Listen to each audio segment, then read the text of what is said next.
All righty, it is 4:30. It is August 6th, 2024. We are Carmel-by-the-Sea City Council. Nova, could I get a roll call, please? Councilmember Barron? Here. Councilmember Drama? Here. Councilmember Ferlito? Here. Mayor Pro Tem Richards? Here. Mayor Potter? Here. All are present. City Administrator Rearick, would you lead us in the pledge, please? Hand over heart. Ready, begin. I pledge allegiance to the flag of the United States of America and to the republic for which it stands, one nation, under God, indivisible, with liberty and justice for all. Well done. Just like to note before we start the meeting, I'm going to be standing a little bit more than often than I usually do. My back has been bothering me. I had a surgery about 3 months ago. One of the things that's been wrong is I've not been standing enough. I've been sitting too long. But every 30 minutes, I'm going to get up and stand up. So don't think I'm getting edgy or anything. Just that I've got to move around a little bit. So thank you.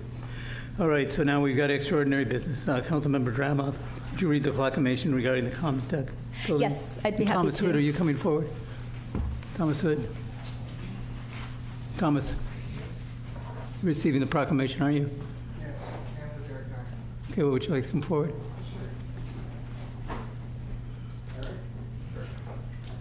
The whole crew. I've received one of these before. We just wanted to thank the council for approving this proclamation on behalf of the AIA Monterey Bay and on the Carmel Heritage Society. I'm the president of Carmel Heritage, and I'm a board member of AIA Monterey Bay. And Thomas, you wanted to talk about what's coming up as part of this proclamation, or to celebrate. I'm Thomas Hood, and somehow I ended up on both boards. I don't know how that happened, but Carmel Heritage Society is going to be celebrating its 30th annual House and Garden Tour. We're really excited about this. I'd like to say we've got a great lineup this year. Hugh Comstock obviously is on everyone's lips, so we'll have 4 Comstock cottages, including Hansel and Gretel, which no one has seen since it's been renovated and expanded by Brian Congleton, our colleague. Comstock's original residence, and a very sneak peek into his studio on 6th Street. Then we've got 3 modern buildings for those that want to see those, to compare and contrast. And when the tour is done, you can come back to First Murphy, and we'll have a reception there. So I welcome you all to attend. Excellent. Well done. And tickets go on sale this Friday. As soon as I finish proofing the ticket, it'll go on. Probably Friday morning, it'll be posted on our site, carmelheritage.org. When is it? It is, the tour is Sunday, September 8th. Okay. And this is the proclamation from the City of Carmel-by-the-Sea City Council, celebrating the 100th anniversary of the first storybook cottage constructed by Hugh W. Comstock in Carmel-by-the-Sea. Whereas in 1924, Hugh White Comstock traveled to Carmel-by-the-Sea and married Myota Brown, creator of the popular Otsy Totsy ragdolls, and whereas later that same year, Mr. Comstock designed and constructed a small fairy tale cottage that he called the Doll House, and more recognized today as Gretel, where he and his bride lived as newlyweds. And whereas in 1925, Mr. Comstock designed and constructed another fairy tale cottage, which came to be known as Hansel, which served as a showroom for his wife's Otsy Totsy rag dolls. And whereas the design and construction of the Hansel and Gretel cottages was the birth of the storybook-style cottage in Carmel-by-the-Sea, and whereas many residents who saw the enchanting and quaint cottages requested similar houses, which led to Comstock's career as a designer builder. Whereas 16 storybook-style cottages designed by Mr. Comstock are recognized on the City of Carmel-by-the-Sea's local historic inventory, and whereas the historic fairy tale cottages are a local treasure and world-renowned, drawing visitors from across the globe.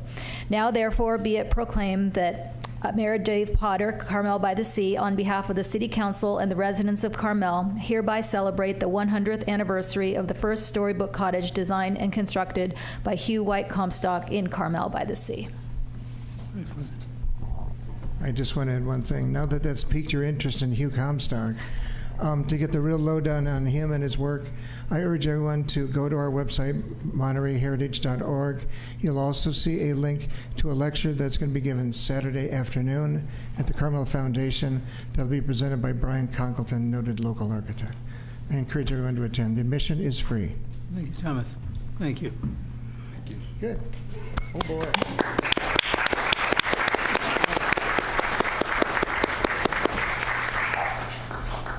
Excellent. All right. Well, now we have extraordinary. Excuse me.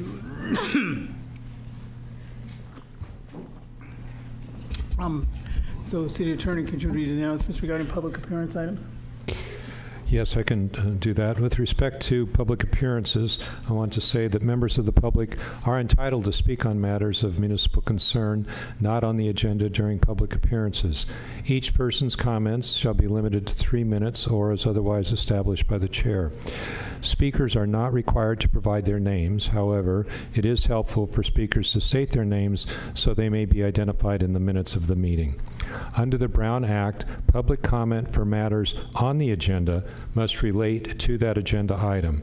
Public comment for matters that are not on the agenda must relate to the subject matter jurisdiction of the City Council. This is a warning that if a member of the public attending this meeting remotely violates the Brown Act by failing to comply with these requirements of the Brown Act, then that speaker will be muted. Thank you, Brian.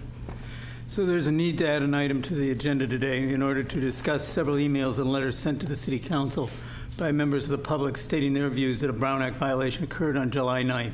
City Council meeting in regards to the street address items. City Attorney, would you please go over the procedure for the City Council to add a subsequent need item to the agenda? Yes, I'll be glad to do that.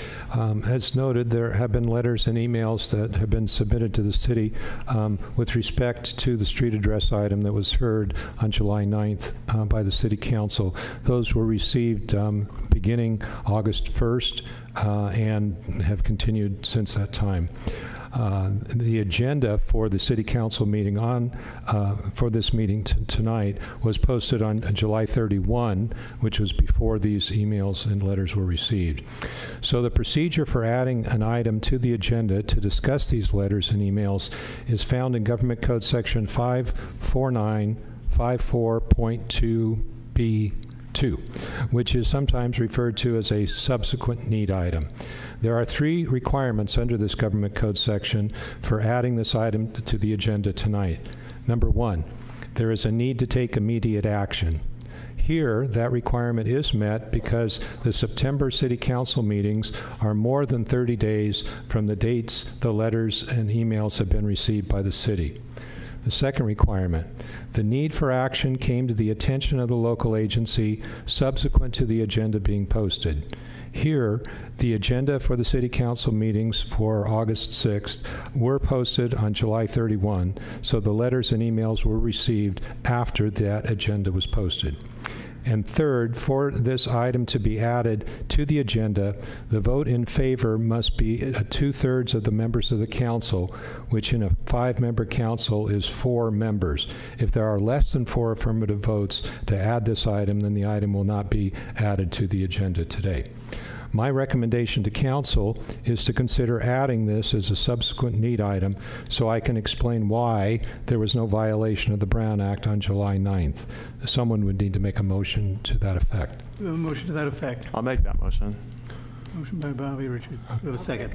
A second. Is there any other discussion? So let me be more specific as to the motion itself so we all understand. This would be a motion pursuant to Government Code Section 54954.2b2 to add a subsequent need item to the agenda based upon the fact that there is a need to take immediate action which came to the attention of the city subsequent to the posting of the agenda for this meeting. It's being posted to consider a motion finding that the City Council did not violate the Brown Act on July 9th, 2024 in regard to the street address items. So that would be the motion. Is that your motion? Yes. In the second? Yes. Okay. All righty. Is there any other further questions? Yeah. So we need a vote to go ahead and add it. So we've got a motion. We've got a second. Can we have a roll call, please? Councilmember Barron? Yes. Councilmember Dramoff? Yes. Councilmember Ferlito? Yes. Mayor Pro Tem Richards? Yes. Mayor Potter? Aye. Motion carries. All right, Brian, the floor is still yours. All right, thank you. So I just want to make clear, first of all, to identify the item which has now been added to this agenda by that motion. The item is to consider a motion finding that the City Council did not violate the Brown Act on July 9th, 2024 in regard to the street address item. So I will now present a PowerPoint that I put together today with respect to these issues. Could we please have that put up? Thank you. So this is our cover slide indicating that it is a matter with regard to the July 9th meeting. So we're going to start with, did we have an overview slide?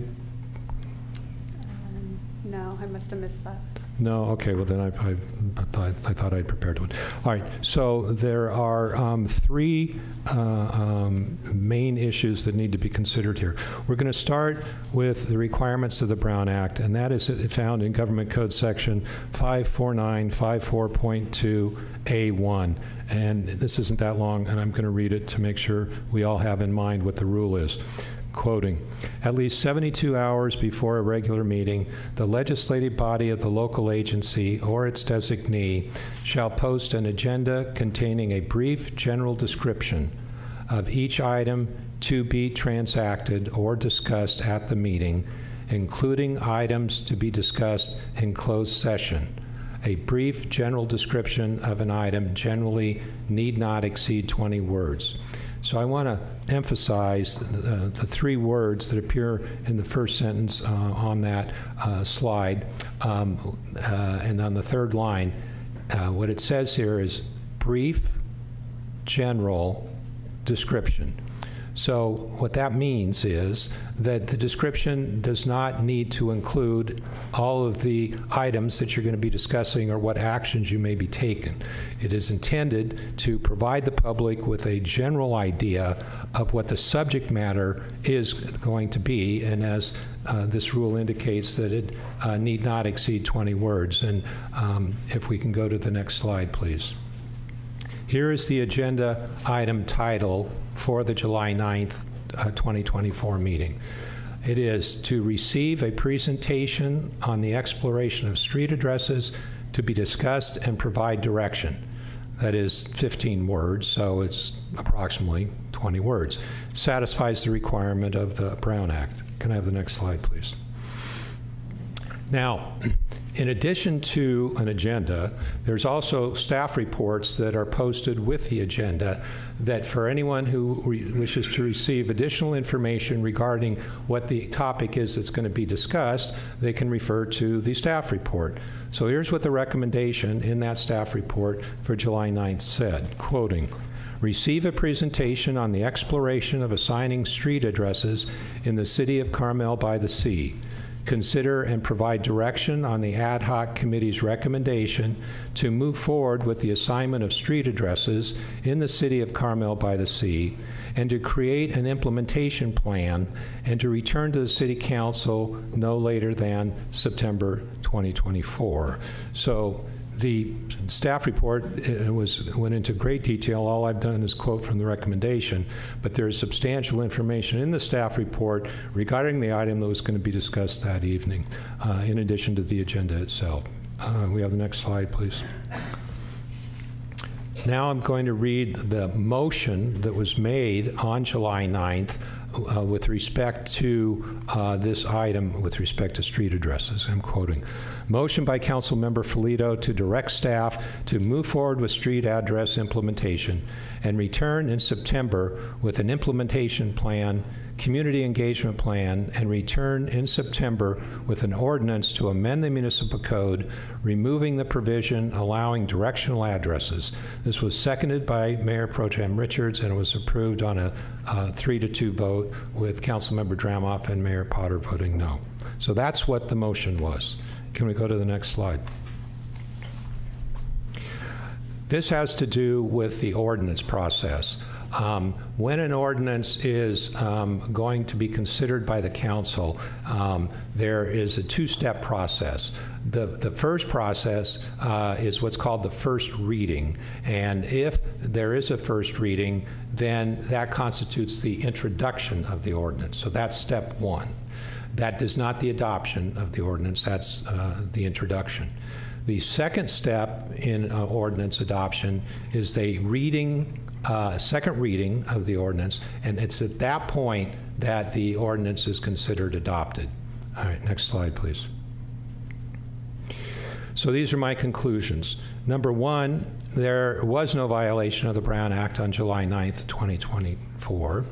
Two, that the motion on July 9th, 2024 was completely consistent with both the agenda and the staff report. I've read to you what the agenda said, and I read to you what the staff report said, and I've read to you what the motion said.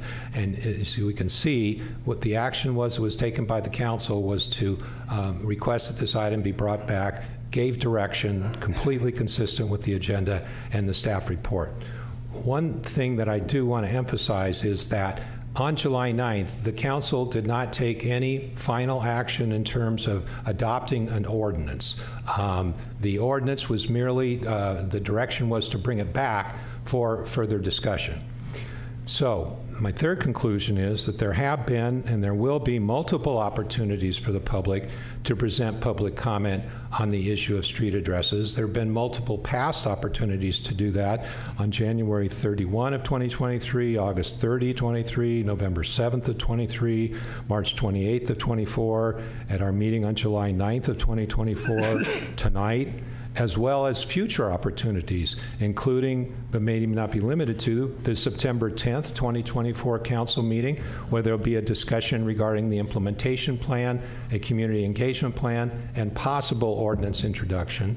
And on October 8th of 2024, if there was a first reading on September 10th, then it could come back for a second reading, assuming it was introduced in September. What I do want to say in response to the emails and letters that have been submitted, I gave those very careful consideration, and I respectfully disagree with those who believe there was a Brown Act violation. I've provided the analysis of what the Brown Act requires. I've reviewed the agenda, the staff report, the motion that was made, and I find that all to be completely consistent with the Brown Act.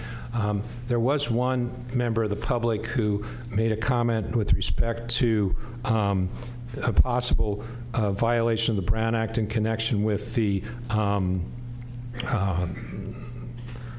ad hoc committee. I reviewed that. The ad hoc committee is not one that is required to comply with the Brown Act. It's called an ad hoc committee, and that's the reason why. If it was a standing committee, then certainly there would be a need to comply with the Brown Act. So that is what I had to say with respect to this item. At this point, what the council could do is provide for an opportunity for you to ask. Let's go to the next slide. For you to ask questions of me if you have any, and then following those questions, I would recommend that you open it to the public, and we can take any public comment there may be with respect to this agenda item. Thank you, Brian. So before I open it up to the council, for the public for questions, is there anybody on council with questions of Brian? I've got a question. In the July agenda packet, there was no mention of the municipal code being changed or anything about the municipal code. So that's a concern I have. All right. So the municipal code is one that would, and I pointed this out during the meeting, that it would need to be amended because the current municipal code provides for directional addresses. So that is something when the council, under the agenda description, is providing direction, that's providing direction. It's a way that you can complete the process.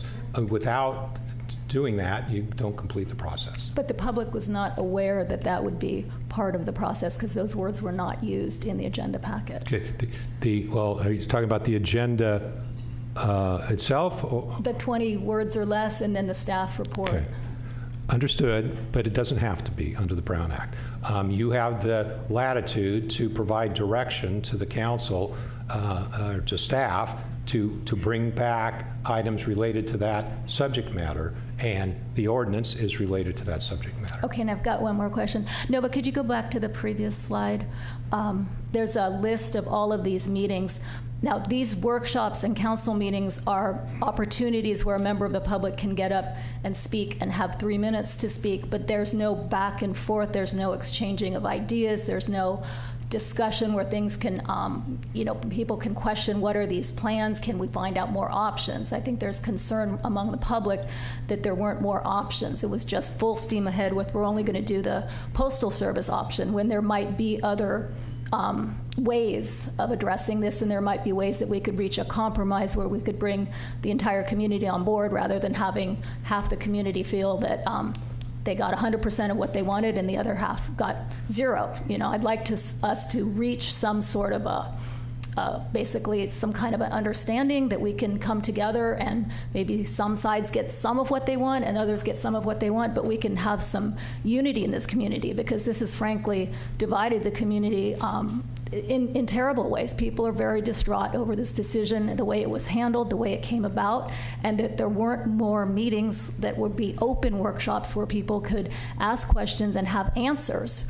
And I think that's what's been wrong with this process, and I think that's why people are upset, and I'd like us to find a way that we can resolve this and frankly slow it down a bit. We may ultimately come to this, what was said on the July meeting, but we need to bring the public on board, and this has just been very disruptive, and frankly this really should have been something that came to a vote where the public can vote, and if they decide the majority wants this, go right ahead. But the way it was handled, I find it very upsetting for the community. Sounds a little bit more like an opinion than a question, but that's fine. Okay. Are there any other questions by council members? All right, I'll open up to the public. Is there anybody in the public wishing to speak to this item tonight? I should make clear before the public starts is that the item that's been added to the agenda was what I had identified in my earlier comments with respect to the issue of whether or not the City Council violated the Brown Act on July 9th. This is not a discussion on the issue of whether or not street addresses are something that should or shouldn't be done in the city. Exactly. Okay, so is there anybody wishing to comment? Move forward. Yeah, the Michael McWalter, Scenic Road, due north of 11th. The issue that I raised in my Brown Act violation email to City Attorney Pierrick was when Councilmember Falato told you, City Attorney Pierrick, to rewrite the ordinance. And when I went back and looked at the wording that was in the agenda, there was nothing there about rewriting the ordinance, which then goes to no notice. There was no notice. If we knew in advance, for example, those 3 words you kept repeating, brief, general description, you omitted the next 2 words of each item of business. To me, rewriting an ordinance is an item of business, and it wasn't in the agenda posted. That's why the Brown Act was violated, in my opinion, and that whole discussion that took place on that July 9th meeting, needs to be tossed, and you need to start over. Thank you, Mr. McWilders. Next speaker. Oh, thank you. Thank you. Members of the council, staff, my name is Gerard Rose. I spent 10 years on the city council, and I was also deputy city attorney for the city of Carmel-by-the-Sea and for Sand City and other municipalities throughout California during that period. First of all, do I think any of you violated the Brown Act? I don't.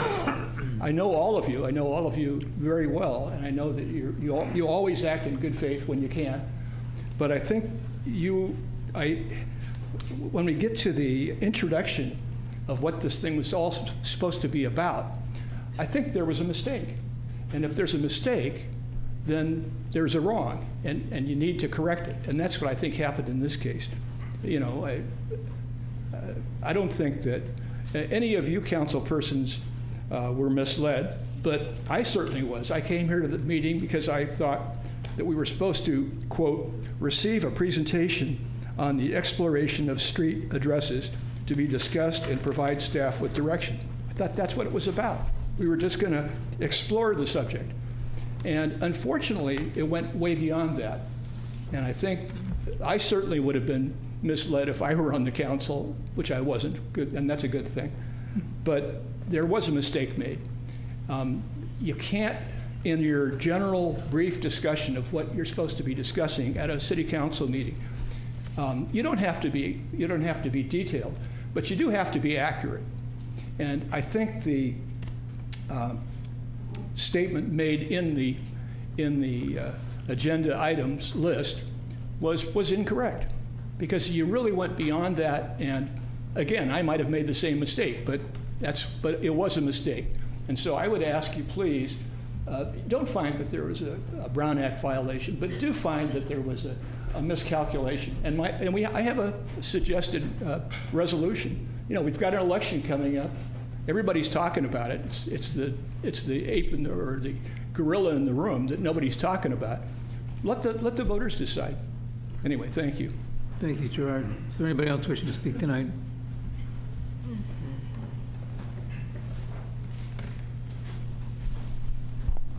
Andy Carr. I have something first that I'd like to read. Younger Americans will have trouble believing this, but there was once this guy named Walter Cronkite who would read the news on television every weeknight. He didn't seem to have an agenda or to try to make anybody look bad or good. He would just read the news, and then get this. We would all talk about it, debate it, make up our own minds about what we thought, and vote on it. I thought that was very appropriate. I found it on Facebook this week because I've been coming to these meetings since January the 8th, and it doesn't matter what your opinion is or what side you want to take or how you believe. You need to have a fair process. The information needs to be transparent. There needs to be resident participation. And there needs to be fairness where majority rules. And it doesn't matter if it's street addresses, cell towers, the police station, affordable housing. There has not been, from what I have seen for the last 8 months, a fair process in this chamber in respect to the residents.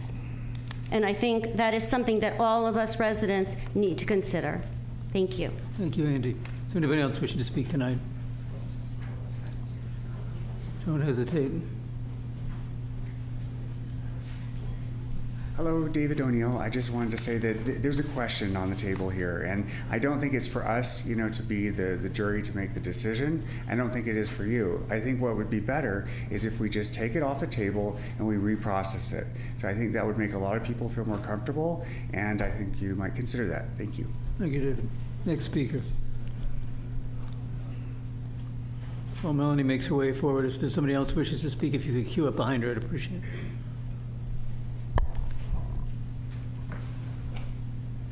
Council members, I think this is really a very unfortunate situation that we find ourselves in this evening, because we have our city attorney giving us one opinion and then some of the rest of us feeling that there's a big hole here.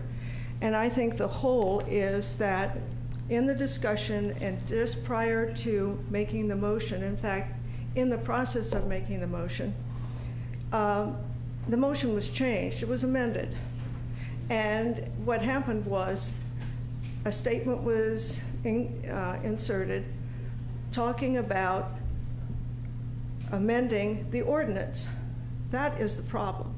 I mean, if we'd continued on in the discussion like everybody was, and then had the motion that was a clean motion without saying, bring back an amended ordinance, in essence, that's where everybody's upset, and that's what sounds like to many of us a violation of procedure and process. And so that's one issue right there that's huge. The other issue is that these ad hoc committees, first of all, there are too many of them, and it excludes the public until we get to a situation like this. Andy Carr just mentioned the ones that we have, experienced this year. We had a big issue that was not needed over the police station. It could have been handled totally differently and should have been. But there we had ad hoc committees. We had the housing element, and that started off with a big crisis because of public input. And then we've gone on, and now we find this one on street addresses. nobody had any warning that this was really going to be what it ended up being. And so my opinion is, you'd need to reduce the number of ad hoc committees unless you're going to start involving the public at the front end of it. And also, they're just out of control. You're trying to do way too much, and you're landing up with these community situations where everyone's very frustrated and very divisive. And the tone of the last council meeting, I thought, was outrageous at times. And it was not only just outrageous, it was just so negative that all it did is proceed to divide the community more and fail to really get people to come together to start talking about things.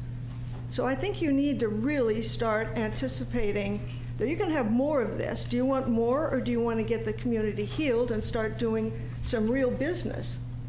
Because, you're not being very successful. Thank you, Mayor. Thank you, Melanie. Appreciate it. So anybody, the next speaker, please. Yeah. Thank you for queuing up. I appreciate it. I'm Chris White. I have a question for the attorney. So as the Brown Act, I've only learned about the Brown Act since your last city council meeting. I think most people believe, I certainly believe, that the presentation for the meeting was not clear. Most people believe that. I deal with code all the time, so I can always go into code and find code and then interpret code. So I just want to ask this question. Your interpretation of the code does not actually put an end to the question as if citizens believe there's a Brown Act violation. It doesn't stop here if they still believe that. It's only an opinion. Is that correct? Chris, we'll answer all the questions at the end. All right. Thank you. Appreciate it. Hello. I have 2 sentences to read, and I would like for somebody to explain the correlation between the two. Can we get your name for the record? Carrie White. Thank you. Quote, receive a presentation on the exploration of street addresses to be discussed and provide staff with direction, end quote. Quote, the staff is to return with an implementation plan for assigning street numbers throughout the city and bringing our municipal code into conformity with the fire code and the building code no later than September 20, 2024. A few minutes later, and to strike the current municipal code for directional addresses. So I ask you, attorney, where is the correlation? We are not, as citizens, supposed to be able to have, as I said in my letter, clairvoyancy to be able to figure out that that agenda item as written would result in what happened that day. There's no correlation. Creating the motion to change a law is a big deal.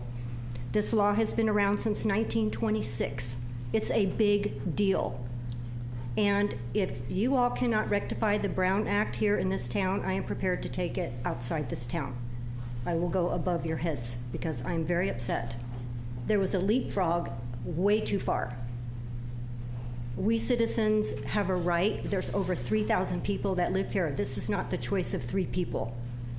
It's very upsetting. I'm sorry. So we should not, if you had extra words, if this sentence had said, provide staff with direction to change a municipal code, we all would have understood it, but it didn't say that, and you had room to put it in there. It's very unfair, extremely unfair. I would like to know the answer to that question, please, when everybody's spoken. Thank you. Thank you, Carrie. Appreciate it. Next speaker. Carol Hall, Mayor Potter, Commissioners, staff. Many residents have spoken of hardship in getting mail and fears regarding safety issues. I believe we can eliminate all these concerns with existing technology already available to us. That requires discussion, not a hasty decision at 10 p.m. sprung on residents unprepared for a vote by council members and an inadequate notice of an agenda item. Transparency was violated. Due process was violated. There is no emergency here. We're talking 108 years of this. How many times have residents asked that agendas not be crammed with important topics that require time and thought to come to reasoned decisions. Residents get notice of agenda items only 1, 2, or 3 working days before a meeting. Whomever is in the know can marshal her troops to sway the council to approve her agenda. Directional addresses meet fire code. We have an exceptional response time from our ambulances and fire department.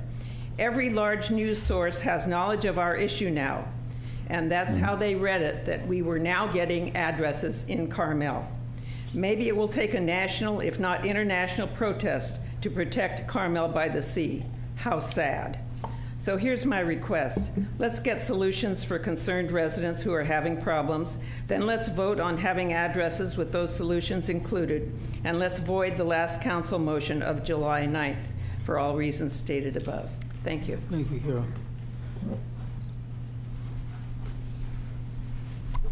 I'm Carol Hilburn. I think most of you know me. I used to come to city council meetings all the time and have something to say about things, but that was several years ago. Anyway, I'm going to cut to the chase here. I am just a citizen in Carmel, a resident of this community. And with regard to the Brown Act situation, it's my understanding that the reason for the Brown Act is to give people notice of what's going to be voted on at the meeting. And I, along with all these others who have spoken, I just want to say that I had no idea as a citizen and resident of Carmel that that was going to be voted on at that meeting. Had I had notice, which is in my letter, which I think you all got a copy of from myself and my husband, had I had notice, I would have attended the meeting. And I think that is, at the bottom line, the purpose of the Brown Act, is to give people notice so that they can voice their opinion on matters that are being discussed. Thank you. Thank you, Carol. Maybe wrong, but this could be the last speaker. If there's anybody else wishing to speak, if you queue up behind her, I'd appreciate it. Welcome. Kathleen Boyer. Just like to say that I agree with Melanie Billing, Andy, and Carol. Thank you. Linda Calafiore, resident. I would like to comment on the ad hoc committees. I thought there's a lot of confusion about the purpose of them. It was my understanding that the ad hoc committees are there to research in a way that the city council cannot because of rules imposed on them by the Brown Act. I also understood that the ad hoc committee started out with 2 people and unfortunately was left with 1 person to carry the weight. It was in the agenda packet. It was very clear that this would be discussed. Many of us did speak at that July meeting. I know I sent in a statement to be read at that meeting. And as far as transparency, we've had posted, it looked like 12 times that this issue was going to be discussed. Many of us have come and discussed it. I think that transparency is very clear. If we're going to talk about, a specific word on the motion, it was my understanding that the motion talked about staff bringing a report on implementation. It didn't say anything further than that, and that it would be considered at a few other meetings, which are always publicized, which many people come and comment. Many people came and spoke at the July meeting, and that's all I have to say. Thank you. Thank you. Appreciate it. All right, this could be the last speaker before I go to Zoom. Janice Schilling. I've only spoken once before to you all, and it was on this very subject several years ago. And so I don't know why this is such a surprise to anyone in this town. This subject's been talked about, and I was thrilled to see that you'd made a decision. And I came tonight to tell you that you have many, many supporters that are very happy that we are going forward with addresses because it is the law. Thank you. Thank you, Janet. Hello, my name is Maria Roos. Actually, I would like to offer an applaud to all of you because I believe the July 9th meeting was conducted appropriately. I think you announced and told us all about the discussion that was going to take place.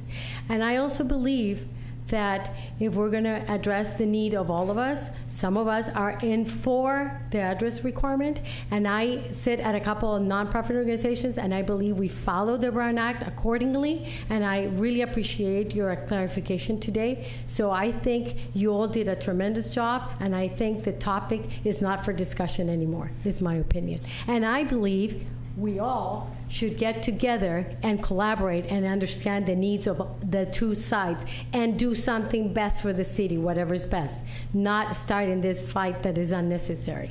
Thank you. Thank you. As Mayor White makes his way forward, he may be the last speaker in the room. Last man standing.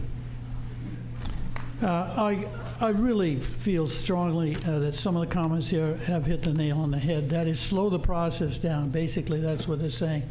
What we've done is we've rushed this thing to the point where we split the city, and we have, we have funky ways of doing things here, and we don't have some things that other cities do have, but we like it that way. But I'd like to point out one thing to the council. You're looking at 108 years of the same mail delivery. The early days, the store in town had the mailboxes there. People would go to the store. That's the way it would happen. But 108 years, you just don't throw things around and split the public. There's a lot of people sitting at home tonight that have never been in this room, but they're the public. They're the ones that we should be paying attention to. I would urge you to slow it down and try and find out what those people that aren't showing up at your meetings, what do they think? A lot of people think they know. I think you ought to find out for sure. Thank you, Ken. All right, I think that concludes the testimony in the room here. I'll go to the Zoom world. Mr. Rose, you have the floor. Unmute yourself. There you go. Thank you. Can you hear me, Mayor? Yes, we can. Perfect. Attorney, I hope you are writing down all the questions. We're in no rush tonight. I hope you are prepared to answer every question, including this one. Is that a Jerry Garcia tie? I just saw Dead & Co. this weekend, and Jerry Garcia would roll over in his grave if he was still in it with those remarks. I'd also like to know, in June, you guys used the Brown Act, and I'm protected under that same act, so Mayor, stay off the trigger. Somebody mentioned the word Nazis, and he was muted. There were several emails to the office about that. Teresa made a groundbreaking video, the lady that is suing Chip Rarig. What you said tonight, attorney, it's just your opinion. You guys are all working for the same guy. It's a corrupt system. Everybody watched Chip Rarig, who can't stand on his 2 feet because of his back surgery. Karma's a bitch. He can't stand, and the whole public watched as he punched me. And the DA that works for you guys said that there's no crime committed. We've seen what the city council do. They'll flip on both sides. Alessandra or Karen, you two saying, oh, it's a misstep. No, you guys have misstepped. I've been in 11 meetings and you misstep. I'll end with this. It's from Steve Jobs. This is to the crazy ones, the misfits, the rebels, the troublemakers, the round pegs in the square holes, the ones who see things differently. They're not fond of rules and they have no respect for the status quo. You can quote them, disagree with them, glorify or vilify them. About the only thing you can't do is ignore them because they change things. They push the human race forward. And while some may see them as the crazy ones, we see genius. Because people who are crazy enough to think they can change the world are the ones who do. You guys will not take Carmel from the public. Everybody is watching you. Have an open heart today. Thank you. Thank you, Mr. Rose. Next speaker is Linda Marie Rosier. Hi, good evening. My husband and I both feel Carmel residents have a right to a ballot vote regarding yes or no on implementing addresses. This is a major issue for our community and all residents, and we should all have a right to vote on this. And yes, it is very feasible that we could lose our post office if addresses and mail deliveries are implemented. There's 1 year left on the Carmel-by-the-Sea post office lease. Not so long ago, our post office was rated number 3 for financial efficiency. Adding the cost of additional employees for mail delivery to its monthly rent hikes up the cost. We already lost Carmel's postmaster to Rio Road.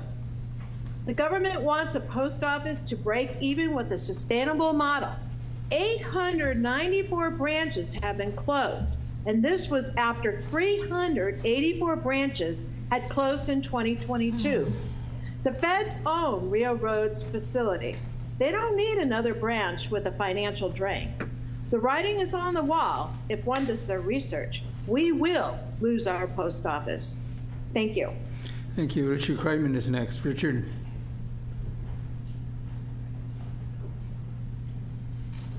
Can you hear me? Yes, we can. I am for addresses for people who want addresses and need addresses to get deliveries of important items, medical, etc., all the reasons for it. But I think this has been bulldozed. I was surprised at the July 9th meeting. Basically, as it sits, ready to go by September, the September meeting, October meeting, and have it implemented. I think you really do need to slow down. We had a vote on the Flanders Mansion, which is a lot less important than this. And even though, as I say, I agree with it, I wouldn't want to lose, this may be one of those items that's so important, it goes as a ballot item for the town. We don't do that very often, but this would be one. Thank you. Thank you, Richard. Is there anybody else wishing to speak in Zoom world? I don't see anybody. Is there anybody else in the House here wishing to speak tonight? Okay, we'll bring it back to council. Council, discussion, deliberation, possible motion. I'd like to introduce an alternate motion that this matter, as we see that the public is divided on it, I think it would be helpful to have an impartial arbiter, and I would like to request that we send it to the FPPC in Sacramento to make a decision. Is that a form of a motion? Yes. The motion, is there a second? Fails for lack of a second. Yeah. Fails for lack of a second. Do you want to discuss it? No.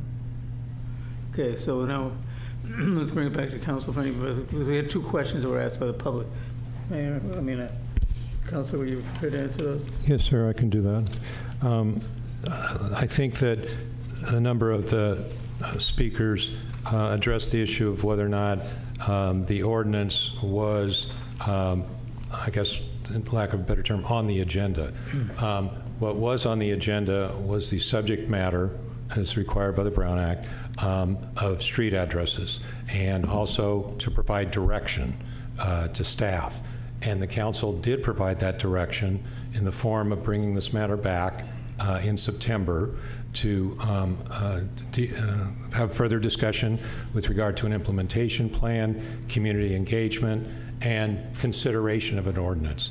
I believe that a number of the comments with respect to the ordinance issue that I need to clarify, and I thought I did this in my opening remarks, but if I didn't, I'll do that now, is that the council did not take action on an ordinance on July 9th. There was no vote on an ordinance. There was no ordinance that was introduced.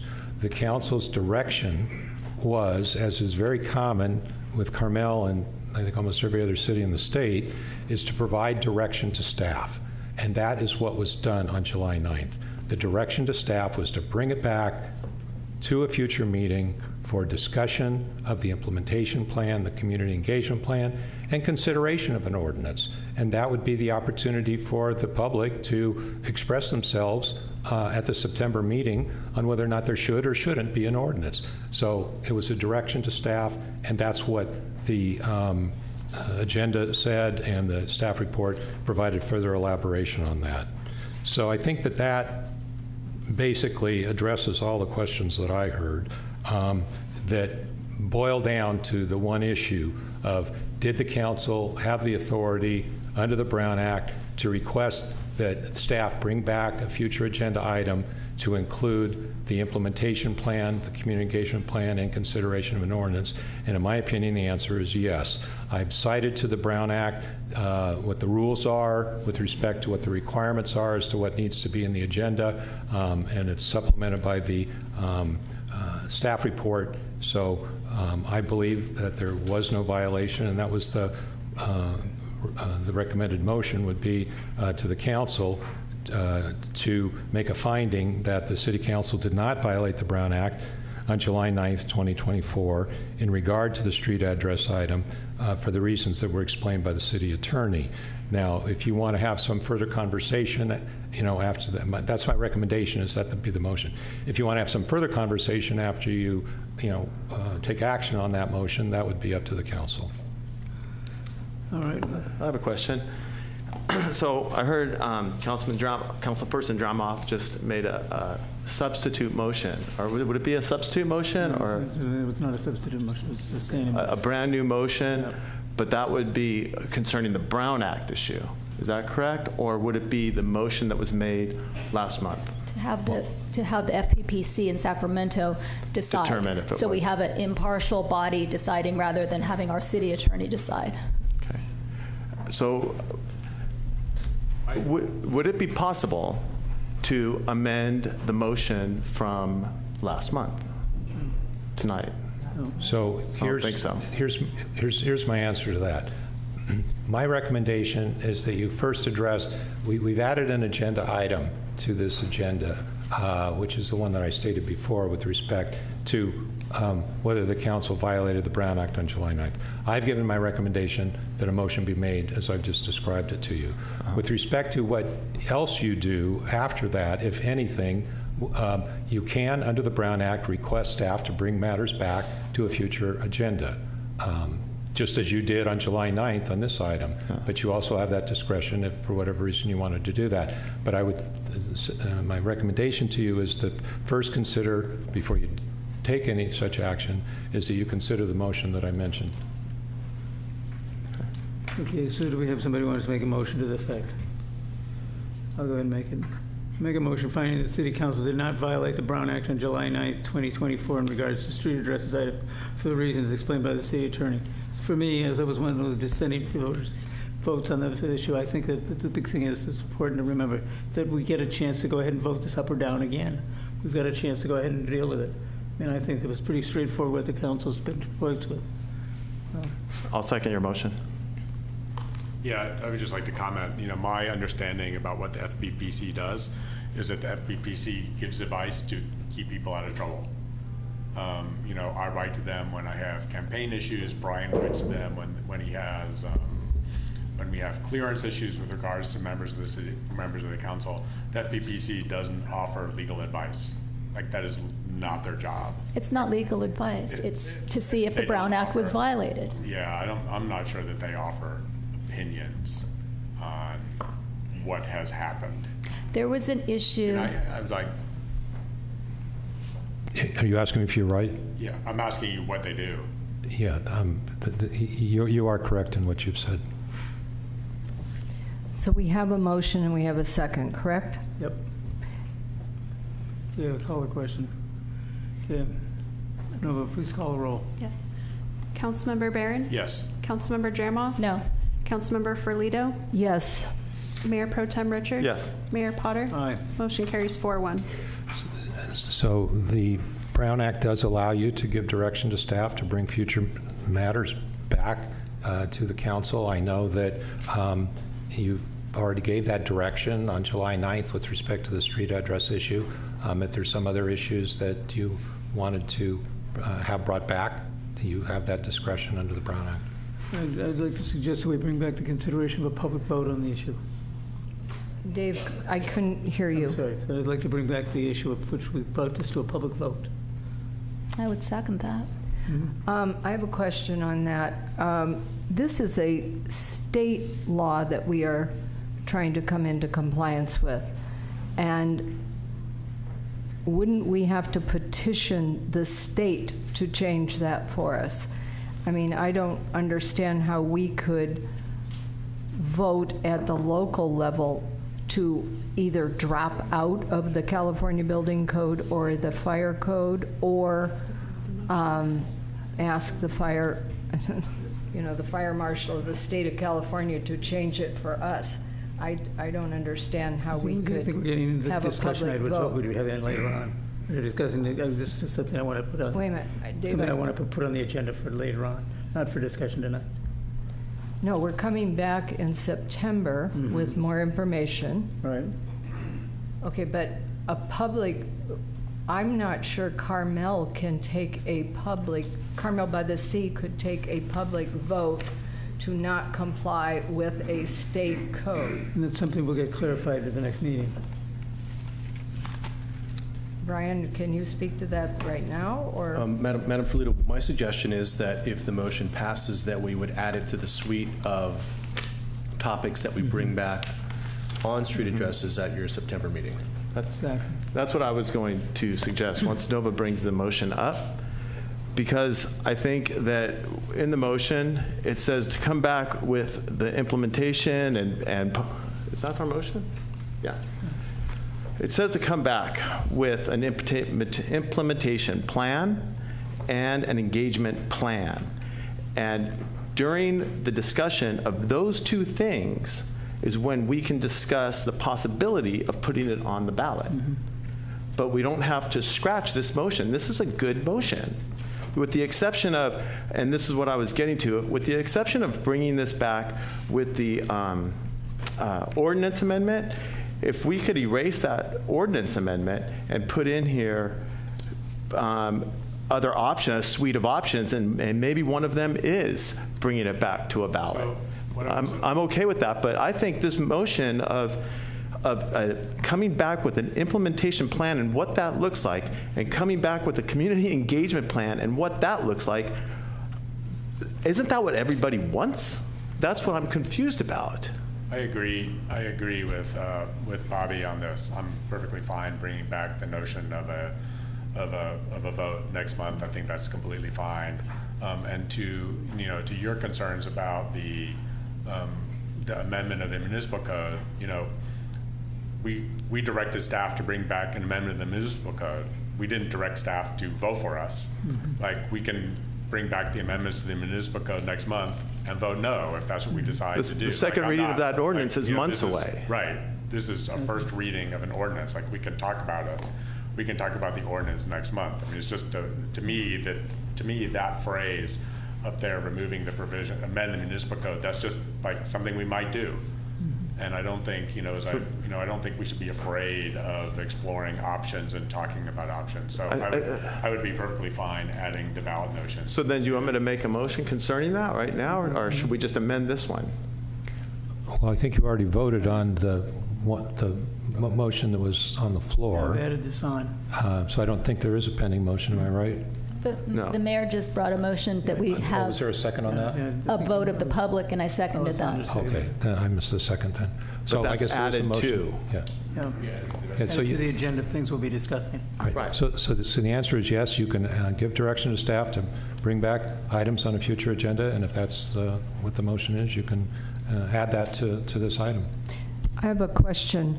So if we bring it back with a discussion of it going to the ballot, we could have full information about whether or not, depending on how the community would vote on that, how that fits with a California state code? Is that correct? That would be part of the discussion. That's what I'm asking. Yeah, that's part, all of these things are part of the discussion. And we're not voting on anything other than, hey, let's discuss this. That's what we're voting on. That's what we voted on last month, and that's what we're voting on this month. And so if that's the motion, then I'm going to support that wholeheartedly, because that's what I think should happen. And if it means that we have to wait 2 years, then so be it. But that's just that's up to a council to vote if they want to wait 2 years to put this on the ballot, or 2.5 years. But for right now, I think that to bring this back with community engagement and an implementation plan, that's a good idea. Okay. My only question is,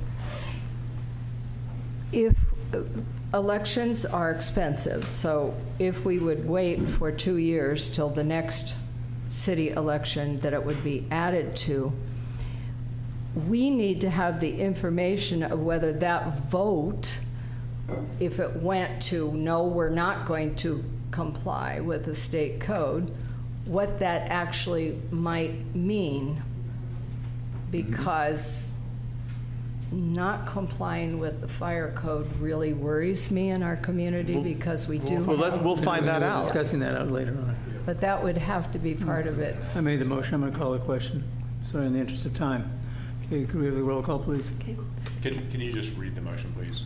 So the motion was to direct staff to come back in September with a discussion on whether street addresses should be put to the voters and have an analysis. And this would be in addition to the motion that would be that was made Right. last month. This is adding on to that. Right. Yes, that's your motion? Yep. And that's my second. Oh, I seconded it. Good, multiple Are seconds. you now. second? Somebody second. Okay, I have one more question. Since this was not on a published agenda, are we still in compliance? Because there might be a lot of people who show up next time and say, we didn't know this was going to be discussed to change what was done in September either. So I just want to be clear that we're okay to do this. Yes, the Brown Act provides that you can give direction to bring back future agenda items. Okay. All right, call a question. Okay. Councilmember Barron? Yes. Councilmember Jermoff? Yes. Councilmember Ferlito? Yes. Mayor Pro Tem Richards? Yes. Mayor Potter? Aye. Motion carries. Thank you very much. Now maybe we get back to work of the evening. So we're going to do the city announcements. City Administrator Chip, welcome back. Thank you so much, Mr. Mayor. I wanted to really say thank you to the community. I had a minor back injury that I was working remotely for a couple of days. The council was very generous and kind while I was healing, and thank you so much to the community. My other announcement is that we do have an upcoming housing community meeting. We've heard that term a lot. So this is a community meeting regarding housing, and it's on Wednesday, the 21st of August at 5 p.m. So it's 2 weeks from tomorrow, the 21st of August at Carpenter Hall in Sunset Center. And this is where we're going to share our progress and receive a broader community feedback on the efforts of the city and our partners, the AHA Group, to revise the housing element, to remove the city-owned sites from our housing element. And we're going to gather feedback to share with the council at an update in September. So this is a great opportunity. Please come to the meeting again 2 weeks from tomorrow, the 21st of August at 5 p.m. in Carpenter Hall. Thanks. City Attorney, anything? No, I think I've said enough tonight. You've done your job. Council members? I do. So I had a first happen to me last week, and that is I was giving a driving lesson to a 15-and-a-half-year-old, and she said, "I remember you. You were the guy from my River School tour, or whatever. What is it? Field trip." Every year we host the third graders from River School to come here and do a little mock trial.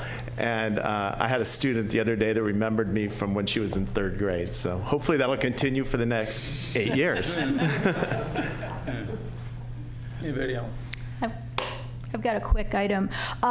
Just a request. I've noticed over last month and this month, we've moved public appearances in the order of the council meeting, and I was just requesting that we put it back because a lot of people expect it to be early on in the meeting, and it's not fair for some people to just wait through if they do have a comment they want to make, and we flipped the order that now we're doing the council member and the city administrator announcements before public appearances, so I would just request to put it back so the public can be used to how it was. Yeah. All right, thank you. Okay, council member comments. Anybody else? Don't see anybody. Ad hoc committee reports. All right, we're going to public appearance, and this is an opportunity for a member of the public to speak in an item that is not on tonight's agenda. The caveats have been made earlier. Welcome. Thank you, Mayor Potter. Council members, Michael McWalter, Scenic Road, 2 north of 11th. The answer to the dilemma we find ourselves in regarding street addresses can be found in MLE Garay's July 9 street address staff report, on page 2, 3, and 4 in attachment 6. Emily explains the Google Plus Code app, which can be downloaded onto our phones. Plus codes are like street addresses for people or places like us who don't have one. Plus codes are based on longitude and latitude and displayed as numbers and letters. With a plus code, people can receive deliveries, access emergency and social services, or just help people find them. Emily explains the What 3 Words app on page 4 of attachment 6. What 3 Words is an app that converts GPS coordinates into 3-word addresses. Staff downloaded the app and used the built-in map service to locate City Hall for an example of a 3-word address. What 3 Words app works as a navigation tool for your first-time visitors who are directionally challenged, or if your home is hard to find. City Hall might consider offering a tutorial for those residents who need instruction on downloading these 2 apps and how to use them. My wife Jean and I use the Apple Drop Code, Apple Map Drop Pin for our house on Scenic 2 north of 11th to give directions to workmen and to friends that are visiting for the first time. And our Apple Map Drop Pin address is 4157 Scenic Road, Carmel, California, 93921. Councilmember Filito, in this staff report, I could not find the street address survey. Did you do one? If you did not do a survey of the residents on street addresses, then your community outreach is not finished. A survey of the pickleball players was done for number 7 in orders of business for tonight's meeting. Why doesn't a street address survey rise to the occasion or rise to the level of a pickleball survey? I also heard that, Councilmember Filito, that you did not host any public listening session meetings on street addresses. And the obvious question is, why not? Community outreach survey questions might include the following. How many times in a month have you had to go out on your street to flag down a first-time visitor? Do you use Google's Plus Code or What 3 Works? If your answer is no to the above question, would you be willing to learn how to use Google Plus Code and What 3 Words so you can direct your first-time visitors to your home? The rest are in a scale of 1 to 10. Do you value our post office as the soul of our village, as a place for meeting friends and neighbors? If mandated street addresses resulted in closing of our post office, would you miss it? Are you a yes or no on street addresses? Should street addresses be decided by the voters? These are just some of the questions we need answers to before embarking on mandated street addresses. Thank you. Thank you, Mr. McWalters. Is there anybody else wishing to speak on a public comment tonight?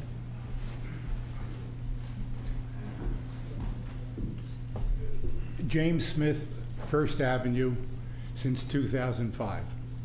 I agree with the people who say we should put this on the ballot. Unfortunately, I'm part of the large community that's a part-time resident, and I don't have a say for anything that has to do with the vote. I pay my taxes like everyone else, but that's the quality life of living in Carmel. We've had people move here from different states, different countries. I'm sure they're used to getting their mail like everyone else does. So I really think this is just a common sense question and answer of whether you're an artist. I mean, I've made my living by being an artist, and that's what afforded me to come to Carmel. But now I've never had a reason to say anything negative about Carmel because I don't have a vote. And yet this is the first time I have an opportunity to say something that will improve Carmel for most residents, I believe, and that is a simple address. Unfortunately, bi-coastal my house name does not register on GPS. So I really think a common sense, and as far as the California law goes, we're supposed to have addresses. So I appreciate you hearing me. I appreciate this town. I love it. We've been coming here since 1970, and have lived here since 2005. So I really feel I'm a Carmelite, but I'm shortchanged. So I think, again, common sense, the rest of America has it. We should have addresses. Thank you very much. Thank you, sir. Next speaker. Linda Calafiore, resident. I agree with the last speaker. That's not why I came up here, by the way. I think our part-time residents and our visitors deserve consideration for safety also. I am here right now as I am a member of the Board of Directors of Friends of Mission Trail Nature Preserve, and I just want to give you a quick update, and I'll do it really fast. 28 piles of fire fuel debris were stacked for clearing. 5 meadows were mowed to remove dry vegetation, including invasive hemlock. We are asking that properties abutting Mission Trail clear their property of anything that could be considered fire fuel. Carmel Fire Department will assist in this communication effort. I don't think I need to explain why this is so important. Efforts continue to remove invasive genesta, poison oak, and hemlock from the Park and Roundtree Native Plant Garden. Friends of Carmel Forest will plant trees in some of these cleared areas. The 3 drainage projects that were slated to start as part of the city's approved capital improvement projects are delayed by Fish and Wildlife Department because it is birthing season for wood rats. To that I say, oh rats. Thank you. Thank you. Hi, sorry I'm back here. I do want to make a note that directional addresses do meet the fire code law when they work with a local fire department. This is all over the internet. Solvang, California uses directional addresses. As long as there is north, south, east, or west, this can satisfy a fire code law. It does bother me when comments are made from this group of people here that are not true. Fear tactics and telling people our lives are at risk are not true. I walk this town all the time, and I do not see people who have their directional addresses out in front of their yard or on their house. So if you have a number on your house and you can't see your house because it's behind a courtyard or a hedgerow or a fence or a stone wall, how do you guys expect an address is going to make the difference? A directional address, when posted, will help Amazon, it will help plumbers, it'll help electricians, and it'll help the fire department. So I think we need to all realize directional addresses do work. Solvang, California is not breaking the law. Also, Avalon, New Jersey uses directional addresses, and Bisbee, Arizona. So when we talk about these things, we need to be educated, all of us, each and every one of us. It's not fair to hold out this law when other states and, other counties are using it successfully. Thank you. Thank you.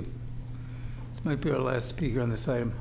Hi, my name is Julia Christopher. I'm a 3rd-generation resident of Carmel. I love this town. I'm also a 2nd-generation business owner. My grandmother was one of the first female police officers on the peninsula, and my mother founded our gallery 44 years ago, Photography West. I love this town. It's my home.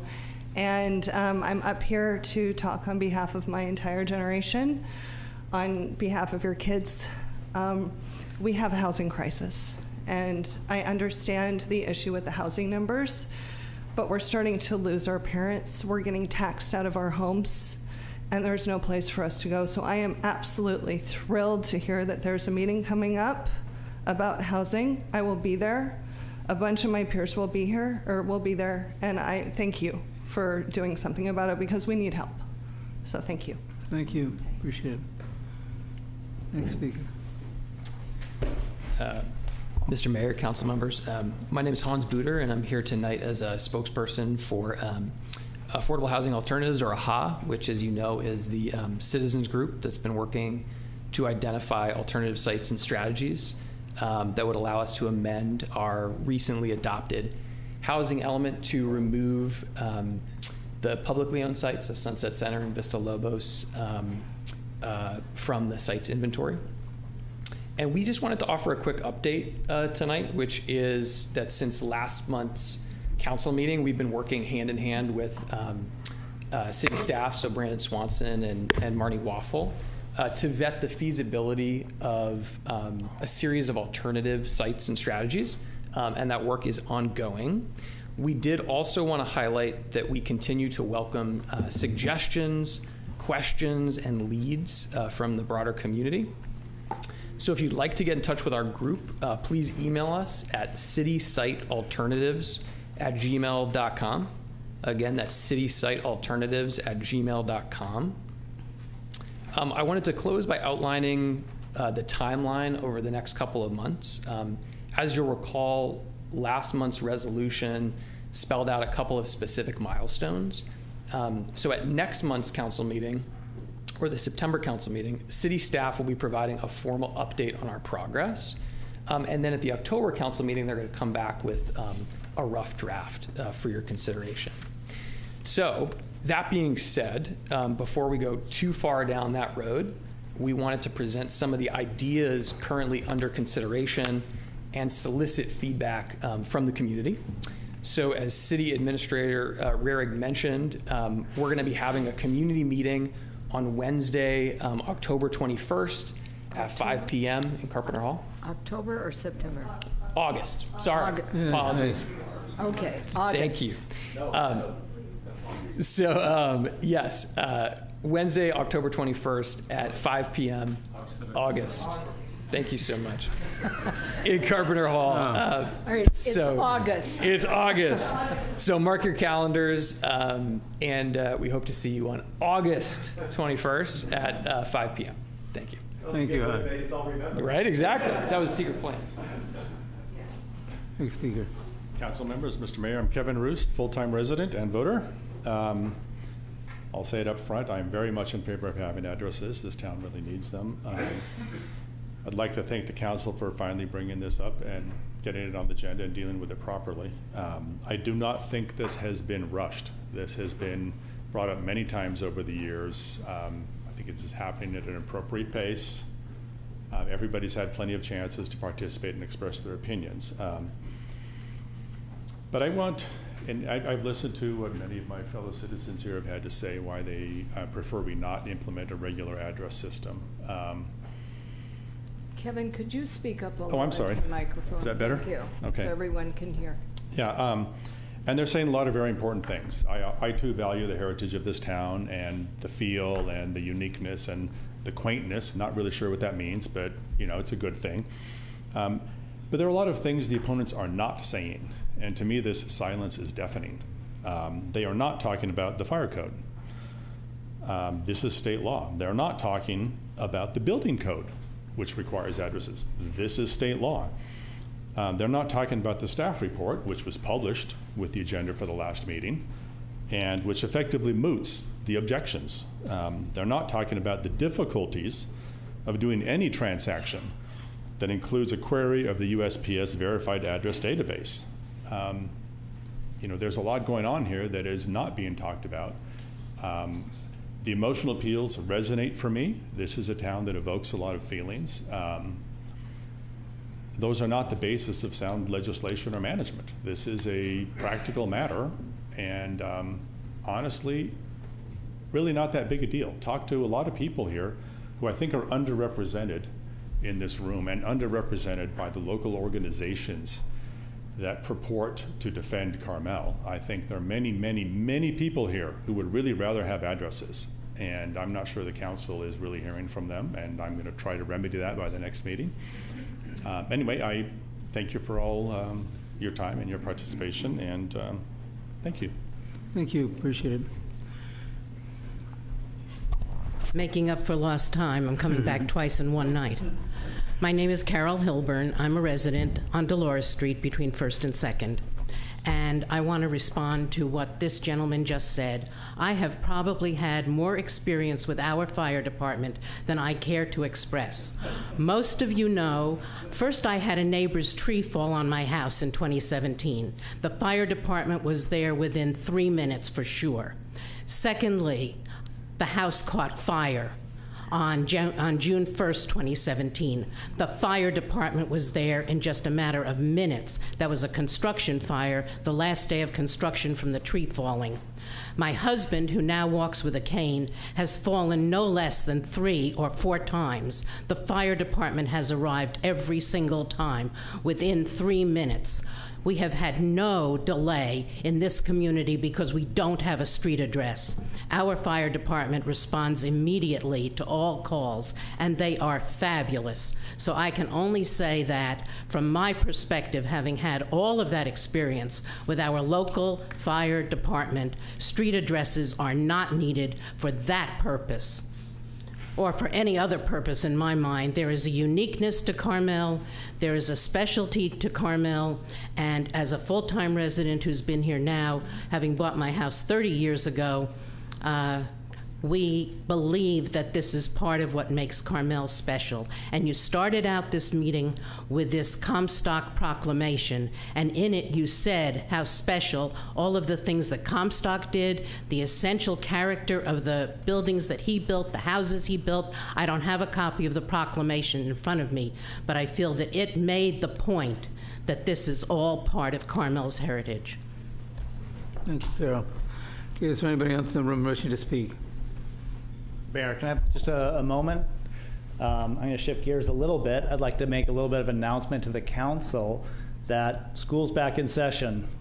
So to all of our community, please drive carefully. There's a lot of kids walking as they go through crosswalks.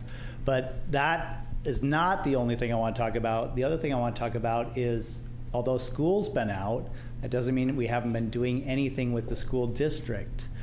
We're all aware of how engaged this community is with Carmel Unified School District, as we talked about with the mock trial, and we had a mock council meeting. But other departments in this city also are involved with the school kids that attend Carmel Unified School District, whether it be the library, the police department, or groups like the beach cleanup. So over the past summer, I've been fortunate to have a few conversations with the superintendent at Carmel Unified School District to look for ways to strengthen the relationship between the community and Carmel-by-the-Sea and the school district. So we want to continue those conversations, and I just wanted to share with you that's what's taking place. We're really looking for ways to engage with the school kids and continue that relationship. So I just wanted to share that. Thank you, Paul. For those who don't know, that was Paul Tomasi, Chief of Police. Thank you, Paul. Good evening, afternoon. I'm Joe Todd. Can you hear me? I can't. Yep. Is this Joe Todd, resident. I want to comment on something that Council decided to put in the future about the farmers market being on Saturdays. And I'm saying I knew about it, and I don't listen to TV and things, but it was in the Carmel paper. So I knew that they had suggested or were requesting to have the Saturday farmers market.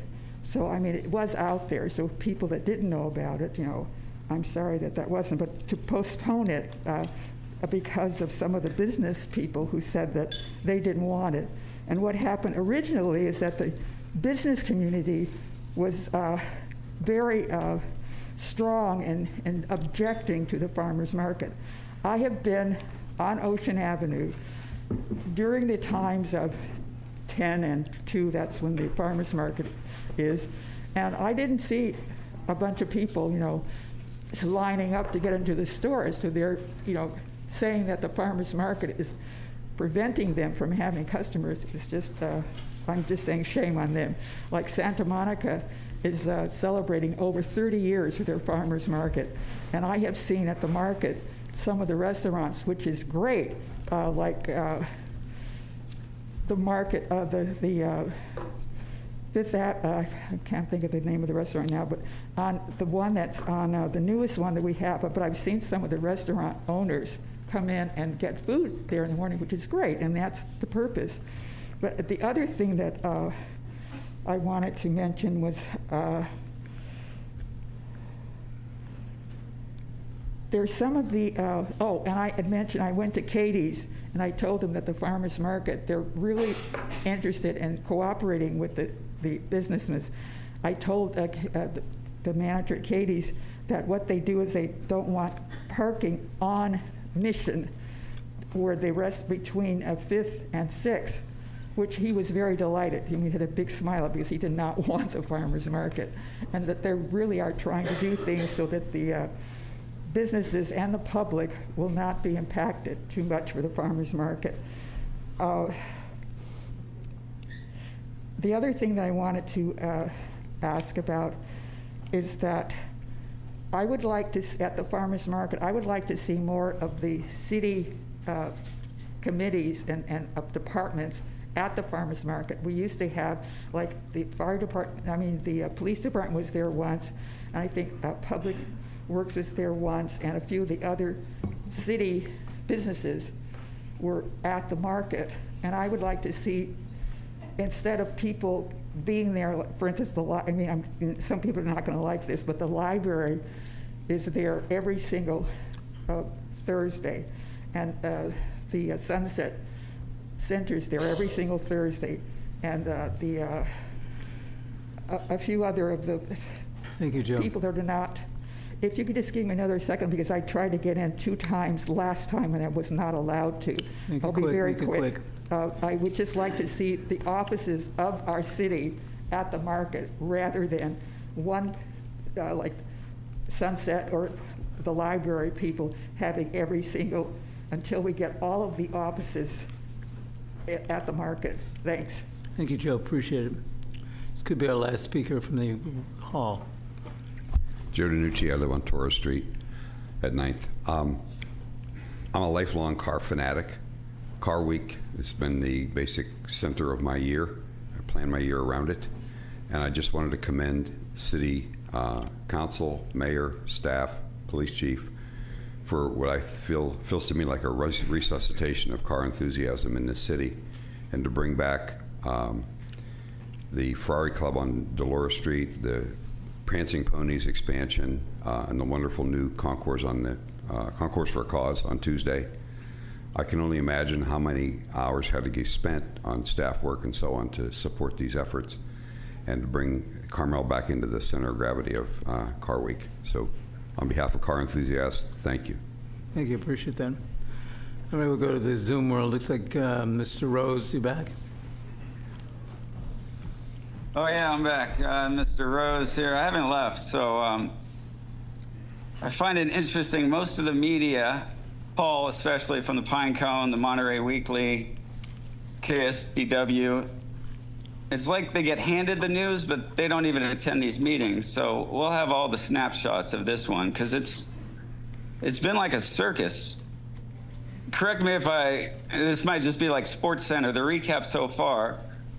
You got your lawyer to say that you didn't go against the Brown Act. He didn't answer any questions, even about his Jerry Garcia tie. He didn't write anything down. And we learned it's just his opinion, but it's not the opinion of the public. Then you guys voted 4 against 1. Only one honest person up there actually said, no, I can't actually stay here, because you guys just committed another offensive crime in front of all of us. It's a giant simulation. I hope you just see it. Slow down for a second. Even Mayor Ken White, I've never agreed with anything Ken said. He's always up there talking about me. We actually agreed tonight. He said, hey guys, slow down. We're all watching you, and so's the world. Pay close attention to what you're doing. The public is watching. Thank you. Thank you, Craig. Appreciate it. Is there anybody else wishing to speak tonight in Zoom world? Bob H. Guest. I'm sorry. Okay, I'm sorry. Oh yeah, okay, that's it. Oh yeah, we got a anti-atheist artist. Yeah, artist, you get the floor. Greetings, council members. My name is Patrick Reed. I'm a Marine Corps veteran, an entrepreneur, and a creator known as the anti-artist artist. My journey has been one of extraordinary highs and lows, revealing to me the stark reality of our government's lack of support for veterans and small business owners. As I prepared for tonight, I considered various tones to take, anger and frustration being the most obvious. These emotions are common today as technology continues to expose how, at every level, our system prioritizes the interest of donors and lobbyists over the needs of the people. However, as the anti-artist artist, my approach often deviates from the expected. Instead, I offer you a different perspective, one rooted in love, centered on the idea that art at its core transcends the mundane and connects us to something greater. It's not merely a response to injustice, but a call for unity and understanding. In 2020, after a 10-year creative hiatus to focus on business, a series of profound losses reignited my creative spirit. Painting became my refuge, a means of expressing my emotions beyond words.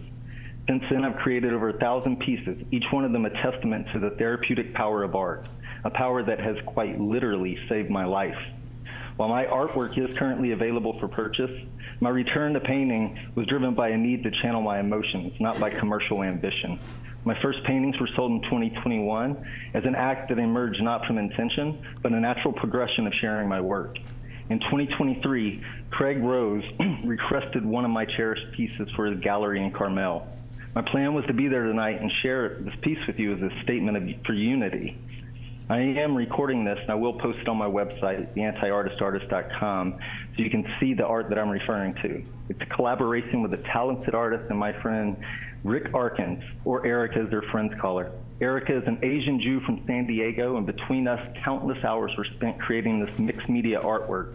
It features detailed pencil sketches of our last 4 presidents, overlaid with acrylic lettering, starting with George W. Bush, who was the commander-in-chief during my time in the Marines. Each one of the presidents are symbolized by a letter reflective of their campaign, their legacy. For instance, C for Change, something Obama ran on. This artwork is more than a visual piece. It's an invitation to transcend political divides and find common ground. Its purpose is to unite, not to divide. And with the closure of the gallery that once housed this piece, I embrace this sense of detachment. Though deeply meaningful to me, I choose not to cling to material possessions. I would like to gift this piece to the city of Carmel and then invite you guys to include it as silent auction at your next fundraiser or pass it on to somebody deserving.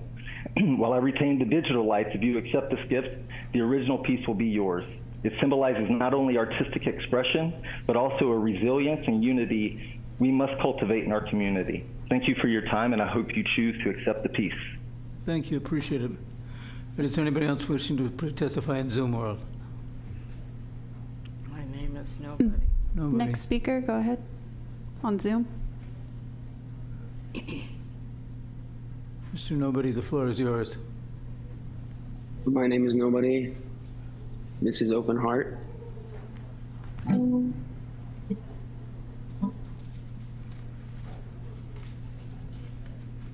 Romancing is a work of art. Slow dancing on the burning boulevard. Kept hearing now, oh darling. I can feel you right where you are.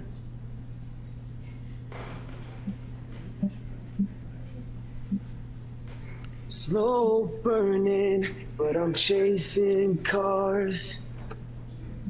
Sugar, we're going down to Echo Park. I kept hearing now, oh darling. I can feel you like northern star.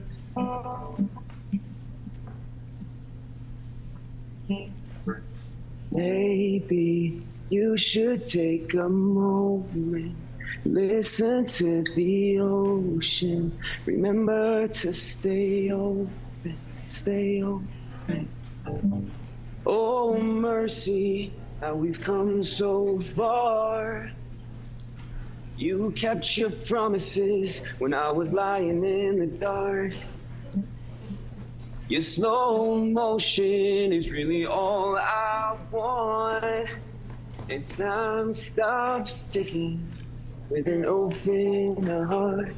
Keep saying now, time stops ticking with an open heart. Oh baby, I can't stop living with an open heart. Thank you, Council. Thank you, Mr. Nobody. That was nice. Okay. Is there anybody else wishing to perform?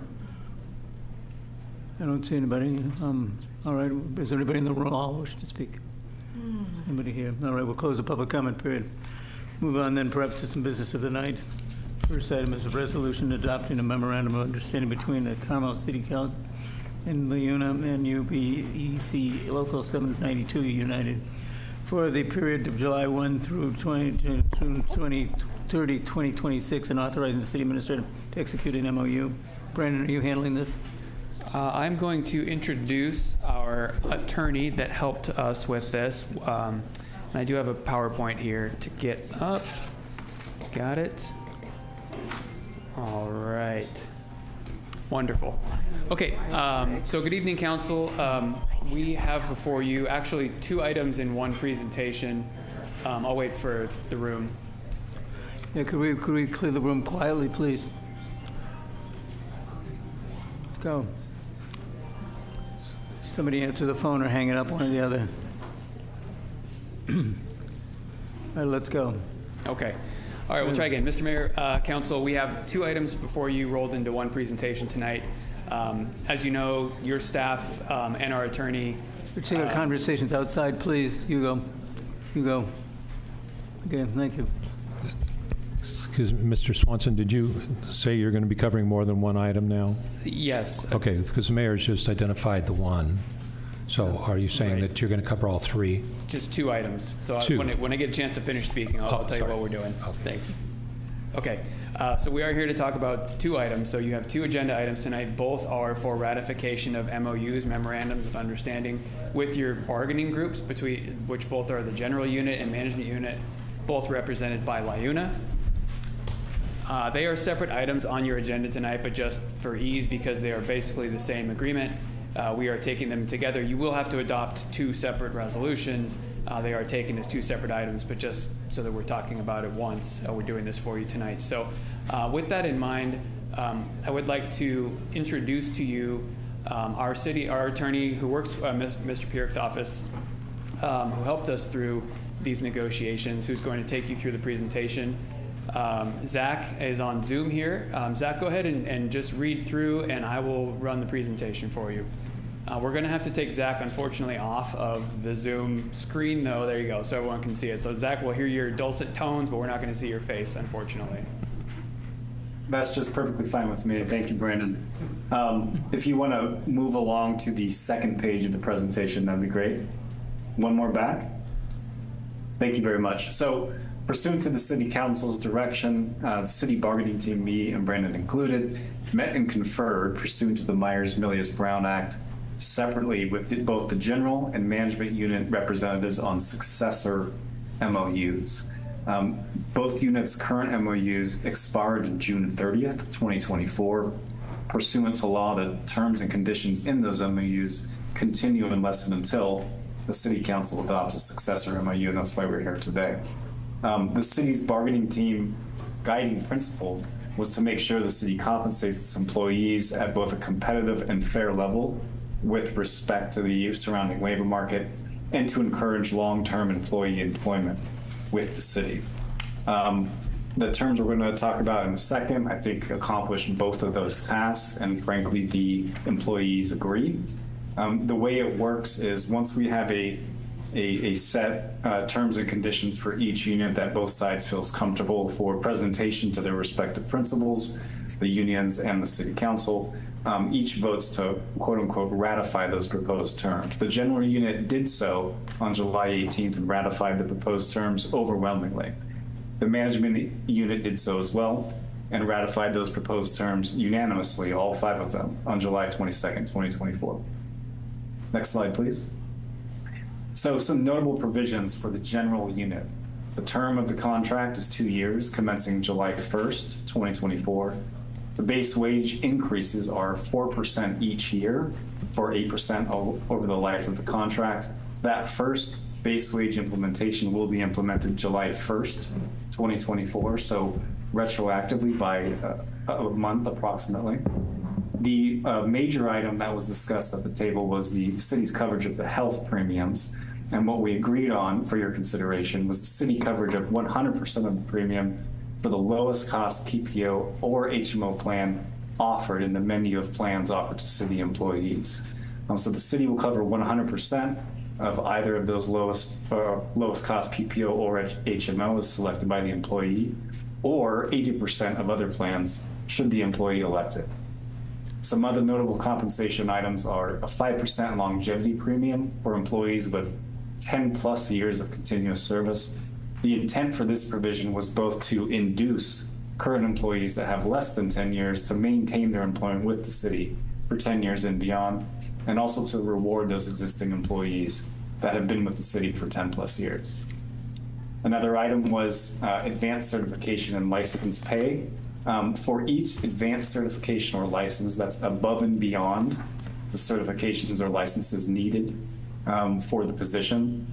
In the city manager's discretion with recommendation by a department head, the city will pay $50 per certification or license for 2 maximum, which would be $100 max each employee. The intent of this provision is to incentivize employees to obtain these advanced certifications or licenses that would then allow the city to reduce their expenditures on third-party contractors for city projects. Finally, we have an increase to an existing benefit, the wellness reimbursement. And what this does is reimburses employees for memberships to health clubs and things of that nature. It was $25, we bumped it up to $50. Next slide, please.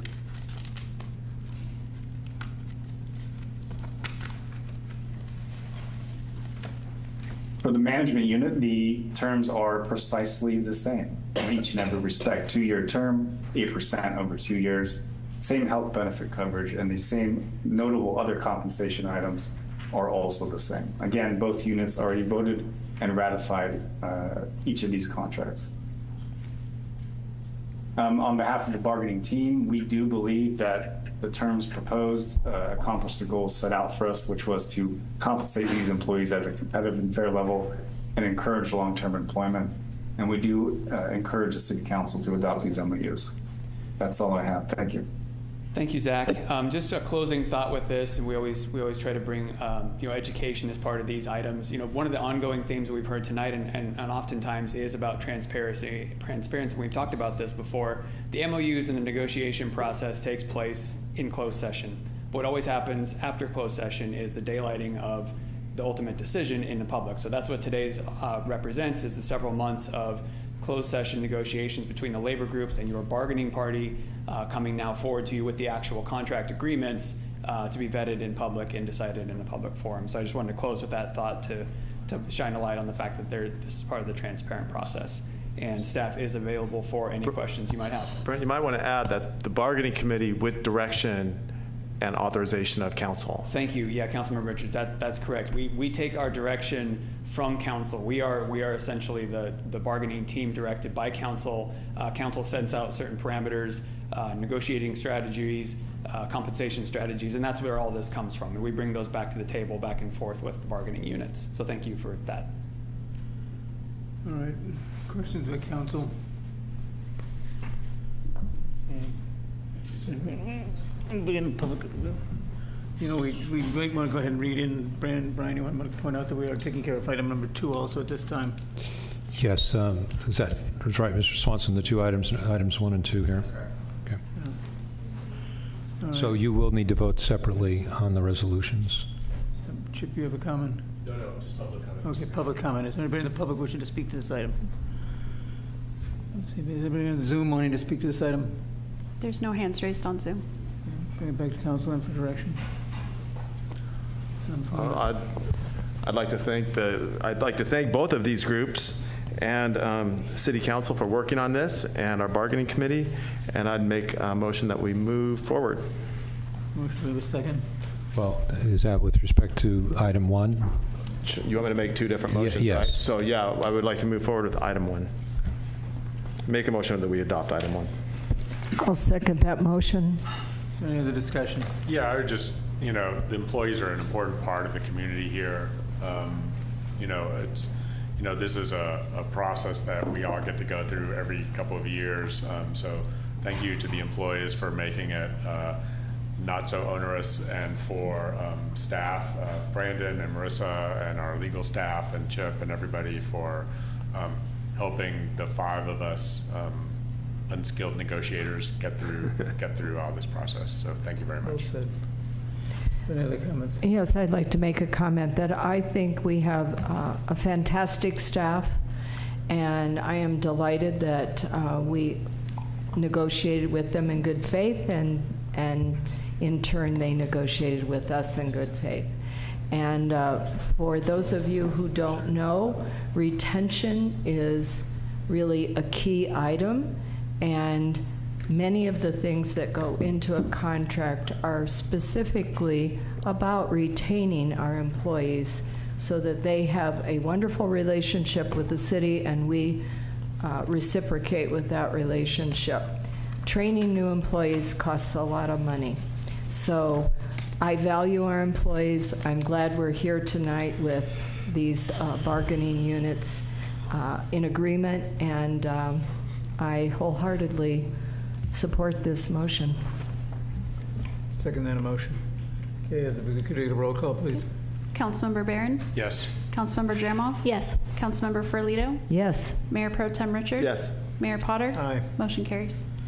Okay, we have the second item before us also. We can make a motion to that effect. I'll go ahead and make the motion on number 2, which is Resolution 2024-068, adopting a memorandum of understanding, an MOU, between the City of Carmel and the LIUNA/UPEC Local 792. This is the management unit for the period of July 1st, 2024 through June 30th, 2026, and authorizing the city administrator to execute the MOU. Second. Motion second. Is there any other discussion? Okay. Councilmember Barron? Yes. Councilmember Dramoff? Yes. Councilmember Ferlito? Yes. Mayor Pro Tem Richards? Yes. Mayor Potter? Aye. Motion carries. Yeah, I had a request for a bio break. You want to take a bio break? Okay. Yeah.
there, and there were all a bunch of chairs there.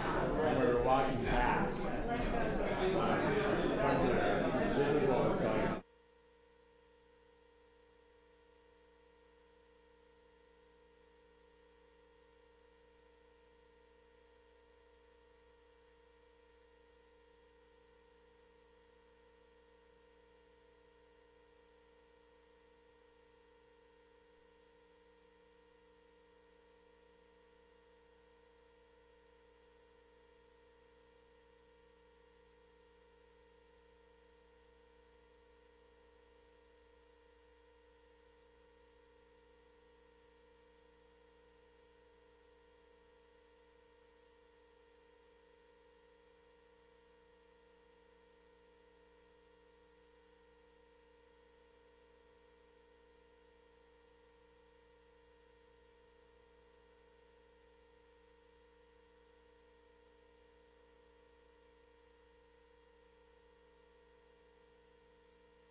All right, if we could take our seats, we could commence with the balance of tonight's business.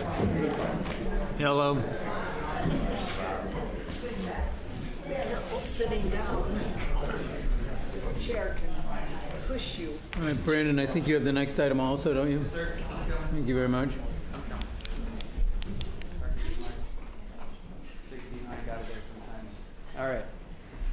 All right, council, mayor. Tis the season, I suppose. We're talking about cost of living adjustments. You just approved 2 MOUs for your 2 represented employee units. We are now talking about the unrepresented employee unit, also known as the at-will employee. So just a brief overview. Excuse me, Mr. Swanson. You may have said this, and if you did, I missed it, but we're on item number 3 under the orders of business. Yes, now. thank you. Okay. Yes, we are on item number 3. Yeah. You just approved a cost of living adjustment for both the management unit and the general unit, which are represented by LIUNA. As I mentioned, the at-will unit is unrepresented. They do not automatically receive that cost of living adjustment, or what I'm going to continue to say is COLA, just for brevity. That at-will group includes positions like the building official, or your project manager, your environmental compliance manager, the planning director, library director, senior HR analyst, city clerk, and the like. So some considerations for you. Actually, let me go back. So what we're being asked to consider tonight, or you're being asked to consider tonight, is to have the at-will unit mirror what you just did for the LIUNA management unit. And we'll talk about that, the reasons why. So some of these considerations, I believe Councilmember Ferlito mentioned it already, but salary competition is important for not only recruitment, but also for retention, keeping those employees that are doing such a great job. We did survey the 18 different at-will positions that exist in the city compared to our 4 surrounding cities, Monterey, Pacific Grove, Seaside, Marina. The average Carmel salary of those at-will positions fell basically right in the middle. It's position 2.5, so that's, the 5 cities. On average, we fell somewhere around position 2 or 3, so 2.5 right in the middle. All of those surrounding cities that I mentioned are processing increases for their at-will positions in line with their represented units, and you can see the percentages up there. So in other words, the action you just took to approve increases for the represented units, the other cities are doing the same thing for their at-will employees that are not represented. And I already said it, but recruiting and retention suffers if salaries are static in the surrounding cities. The other cities essentially become your competition. Next consideration is compaction and disparity. So the represented units are increasing in 24 and 25 at 4% each year. Without some sort of mirroring, you're going to see compaction, meaning that salaries get closer and closer together. And in some cases, you'll see disparity where it's a flip, where a staff member makes more than the supervisor. So cities practice, and an overall general best practice in cities is to have a 10 to 15% difference between supervisors and staff. It helps with recruitment. Helps with retention, just helps overall. We already have a pretty high level of compaction. We are not consistently 10 to 15% across the board, which is fine. However, without some sort of out-will adjustment, we will see disparity already over the next 2 cycles. I have some examples on the board. We did the surveys. You can see the at-will positions, the similar classifications. The at-will positions, the environmental compliance manager and the project manager, they're banded together at 146. Under the management unit, we're talking about positions like the city forester and the public works superintendent, which would overcome those at-will positions, those supervisorial positions, 152. So you start to see that disparity that I was talking about if there's no adjustments. The last consideration I want to talk about is just timing and the budget and how that affects the budget. So eventually adjustments need to be made for inflation for all salaries. It's just assumed. At will, as I mentioned, is not represented, so it's not on a schedule. It isn't forced to come back to you every time. So what we're recommending is, mirroring the management unit so that it keeps a steady pace. It's easier to plan for budgetarily if we continue this practice into the future. And the alternative to it is you might find yourself in a position of having to do a larger budget adjustment on a random unplanned interval, kind of to do catch up. And that's not really good for budgetary planning. I am happy to say that the FY 24-25 budget, which you have already adopted, does have sufficient appropriations for an adjustment, so no amendments needed to the budget. Other way to say that is we have enough money for this. And with that, our recommendation is to adopt the resolution and introduce the cost of living adjustment for the at-will unrepresented units to mirror what you just did with the LIUNA management unit. And I'm available for any questions you might have. Are there any questions to Brandon by council members? See any, Brandon? Are there anybody in the public wishing to ask questions? Is there anybody in Zoom? We'll bring it back to council then for direction. Council members. Yeah, I have a comment. So I agree with Brandon's comments about compaction and disparity. So thank you, and I will certainly be supporting this motion, and I'll make the motion. I'm happy to do that in a second. I'm looking at the third slide. And Chip's not gonna like this, but I'm the policymaker, or I'm one of 5 policymakers. I'm looking at the slide with the chart, that one. So I'm looking at the list of like at-will employees and management unit employees, and I'm trying to. So first, when I look at this, like presumably the point of this chart is that you think the people in the top section should be paid more than the people in the second section, like the environmental compliance manager and the project manager should be paid more than the city forester and the public works superintendent. Is that what this slide is supposed to show? What this slide shows is in this sort of like yellowish brownish band is that those are the unrepresented supervisorial positions that we talk about, having about 10 to 15%.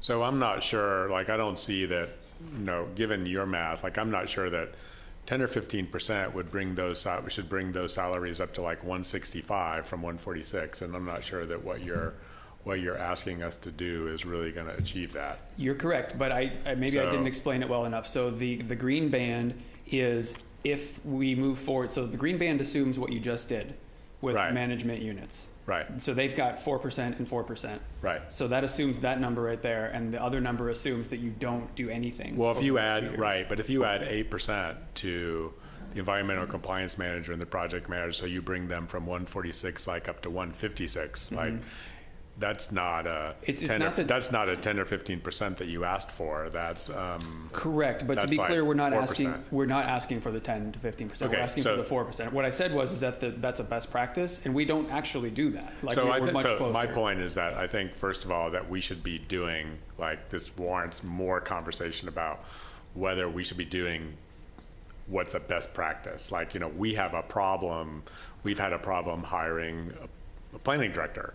Like, to be honest, and if we're not paying the planning director enough, we need, in order to attract like one qualified person to do this job, or if we're having a problem doing this recruitment, then this is a difficult conversation. Like, this slide is like the low end, I think, of the unrepresented employees, but we need to have a difficult conversation about how much we should really be paying a planning director. Like, if we are going to continually be unsuccessful, like, that's really not. I always say that we need to play the game that we're playing, not the game that we wish we were playing. And if the game that we wish we were playing is not going to is going to result in us not having a planning director, then we need to fix that so that we hire a planning director. So that is, that's important. And I don't want to keep like swinging at the ball and missing the ball and wondering like, well, maybe next time we're going to hit it. Like that's not good for me. I appreciate it. I appreciate what you're saying, Mr. Barron, and I think that it does merit a more in-depth discussion, and it's something that we'll bring back to you where we've got a lot more empirical evidence when we're looking at our competitive set. And as I've said at this dais in the past, we're competing not just against Monterey Bay area communities, but we are competing against San Francisco and San Jose Bay area communities, because when you can have a 30 or 40% salary disparity, I guess some people would, well, my wife did it, for several years where she drove to Palo Alto, which has impacts obviously on family, but the salary was so disproportionate for city clerk in comparison that what was happening, what she was offered in Palo Alto. So I appreciate what you're saying, and we'll talk about that further in the future. Yeah, and the other thing is, I, with my untrained eye, and I look at these especially the 4 jobs that are listed at the top, I struggle to find a difference between like how we've classified at-will versus management unit employees. This is the part, and so I'm not sure when I look down at our environmental compliance manager right here, or our project manager, I don't see him here, or these employees like Cleve, who is the public works superintendent, manages like a dozen people. And so I'm however many people, is that right? Just one, but. Just one. So I'm not sure, well, maybe that makes this moot. I shouldn't say just one, just it's a team of 2, but one person. So I'm not sure, I don't understand by looking at this chart, like how we've made the distinction between represented employees and unrepresented employees. And I would like to have a better understanding of, and make sure that employees are classified correctly. Yes, sir. We can do that and bring that back in the future. Okay. But for tonight, we're just voting on this. Yeah. Yeah. So you made the motion? So I'll make the motion to approve resolution 2024 I'm on the wrong one. 069. 069. Oh, I'm on the right one. I'll second it. Is there any other discussion? No, would you call the roll, please? Councilmember Barron? Yes. Councilmember Dramoff? Yes. Councilmember Ferlito? Yes. Mayor Pro Tem Richards? Yes. Mayor Potter? Aye. Motion carries. Thank you. Okay, then that moves us on to item number 4, which is resolution 24-070, authorizing the city administrator to execute a construction contract with ProX Construction, Inc. The amount of, with a 15% contingency of $168,360 for the Sunset Center Cottage remodel windows repair. Mary Billsy, welcome. Good evening, Mayor and members of the City Council. So tonight we are going to be looking at the project at Sunset Center for the cottage windows. And this was a CIP project that was funded in fiscal year 24-25. It's the removal and the replacement of the exterior trim components. It's not the change of the glass. It's an in-kind replacement. And it also includes hazmat, which is the asbestos and the lead paint abatement and the painting of the windows. The CIP project is managed by Ausonio. The project went out to bid in May of this year, and 2 proposals were received. The city received a low bid from ProX Construction in the amount of $146,400. And we did go and check their references, and they had favorable references to similar projects in the Public Works Department. We also are suggesting a 15% contingency because of the window repairs in historic buildings can have risks associated with it. The ProX Construction will complete the work within 9 weeks once we issue the notice to proceed. And the cottages will remain open during construction, and the contractor staging area will be located in the parking lot behind the cottages. So the staff's recommendation is to adopt the construction contract with ProX Construction with the contingency of $168,360 for the windows repair project. We do have Dustin Connor from Ausonio that's in the audience here, and he's available to answer any technical questions you may have.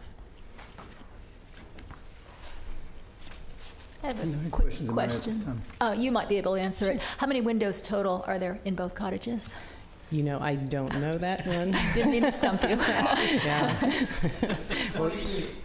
22? Okay, thank you. So I have a question. You know, this came up last month. Can you talk a little bit about who monitors the abatement of the asbestos and how does all that work? You know, this is a subject that came up last month during the appeal. Yeah. So do we monitor that? How does that work? I would probably need to bring Dustin up to answer that question. So. Good evening. The abatement monitoring will be outsourced to another company, M3 Environmental, and they'll set up air monitors around the site when we're doing the abatement work, and they will record all the sampling.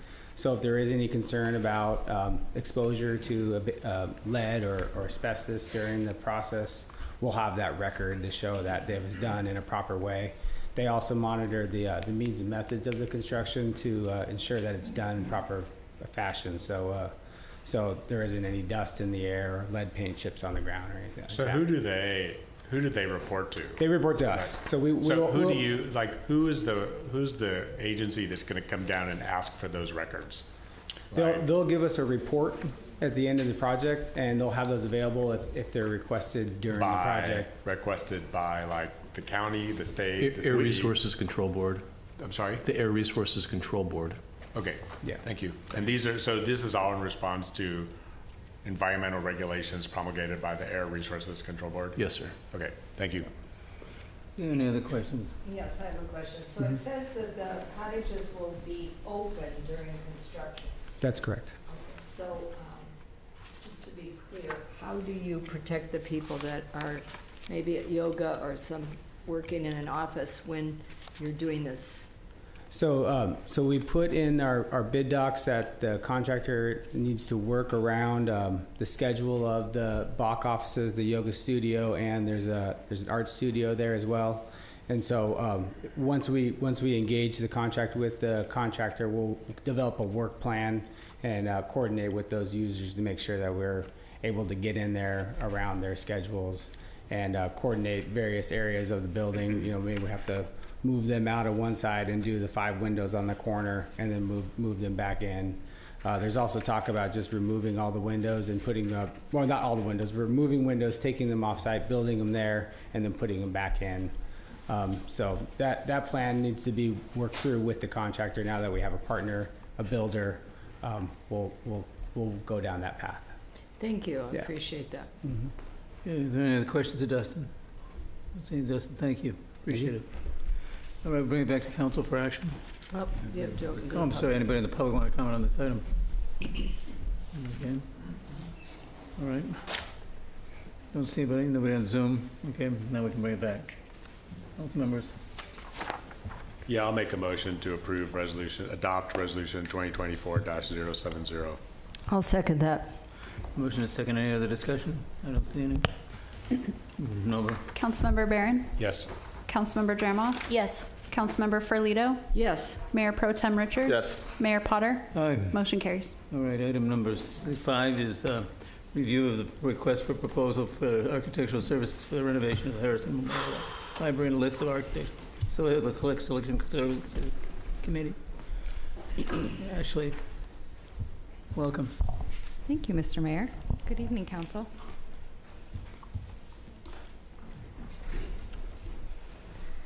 Oh, and I apologize for the incorrect date there. You'll see a whole list of dates as we go through these, but I'm here again, at Council's direction to come back at the August meeting regarding the request for proposals for the library renovation project. So just a quick, this is all in your staff report, but a quick reminder This is kind of where we've been in terms of timeline, with presentations to both the Library Board of Trustees regarding this project, regarding the RFP, regarding the state of the facilities, which is important to understand, starting in February and continuing on to the present day. And I will skip over here to bring us to today. So at the July meeting, the council provided staff with direction, one, to add language to the RFP, specifically in the criteria section calling out the necessity of a library consultant to the project. Those changes are highlighted in yellow in the RFP itself and underlined as well. The second thing that council asked for was that staff work with the city attorney to return with a draft agreement for approval by the council, and that would be between the city and the Carmel Public Library Foundation regarding funding responsibility for the project. That agreement was drafted and sent over the week after the city council meeting to the Carmel Public Library Foundation, is still being reviewed by the Carmel Public Library Foundation at this time, which is why it is not included in the packet.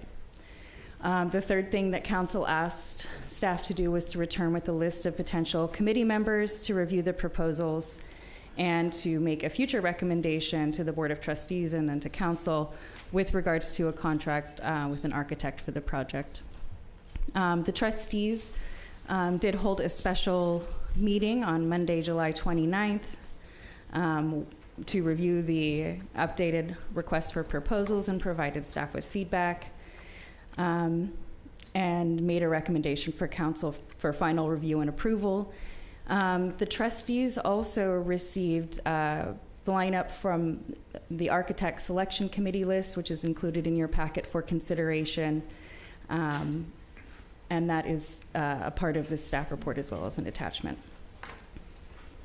Again, just a reminder, the RFP seeks to find a balance and demonstrate the importance of balancing historic preservation needs and upgrading the facilities. Some upgrades, of course, which are critical. Ensuring that any necessary changes happen gently and thoughtfully. Balancing our infrastructure needs with community expectations. And somewhere in there, leaving us room to explore library innovations. Also, in the RFP, naturally, adjusted that tentative timeline. I put tentative in there when I first submitted it to the Board of Trustees and to you for a reason, is because things can change. So this is a new proposed schedule. We are 1 month off, but still in good shape for releasing an RFP, and we've maintained still an aggressive timeline as far as RFPs go. I did, and this is very tiny print, I'm sorry for the people in the back, this is not an eye test. This is the list of the members of the Architect Selection Committee as formed and submitted by the Carmel Public Library Foundation.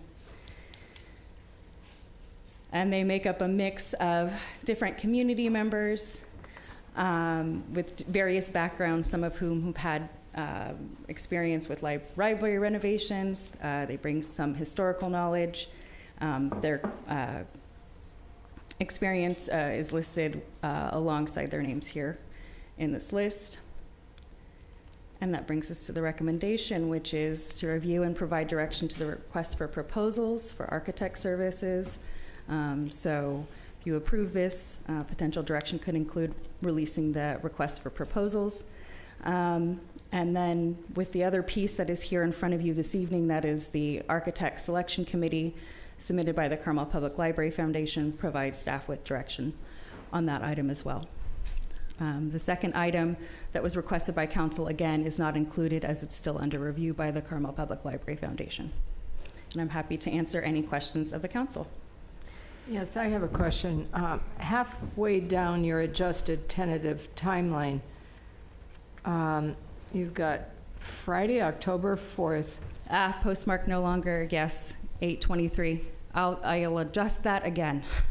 That should be postmarked no later than October the 4th. The previous date was the 23rd. Okay, so that 0823 should be 10/23. Yeah. 10:04. 10:04, excuse me. Thank you for that catch. Excuse me. Make sure the date is cemented in my brain. Yes, okay, that looked odd to me. All right. I've got a couple questions, Ashley.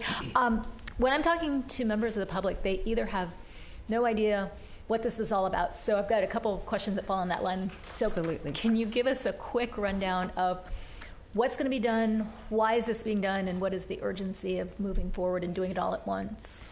Absolutely. Thank you, Council Member. But I might answer your questions backwards. No worries. Out of order. So what is the urgency of what we're doing? So now that we know that, we already knew we had almost 100-year-old building with infrastructure needs that's highly trafficked by members of the public. What we don't want to have happen is to have any critical failures of our electrical system, our plumbing system. If we can, the upgrades to make our building accessible, 5 sets of stairs, and coming up the pathways even in the back door of the main library can be challenging for those with mobility issues. So we as a city can wait for those things to start to fail and be in a situation potentially like we were years ago with the Forest Theater being red tagged and closed for a number of years, and I think we want to avoid that. So having this knowledge now enables us to be proactive in tackling some critical infrastructure upgrades with this project for the Harrison Library. The process that we will undertake for this, as you can see, has been very thoughtfully taken already and by both the Library Board of Trustees, staff, and the Carmel Public Library Foundation. With the hiring of an architect, what will happen in subsequent phases of this program is very heavy community engagement. We did do some of that in the spring. One meeting was not attended, and I was hoping for more people there.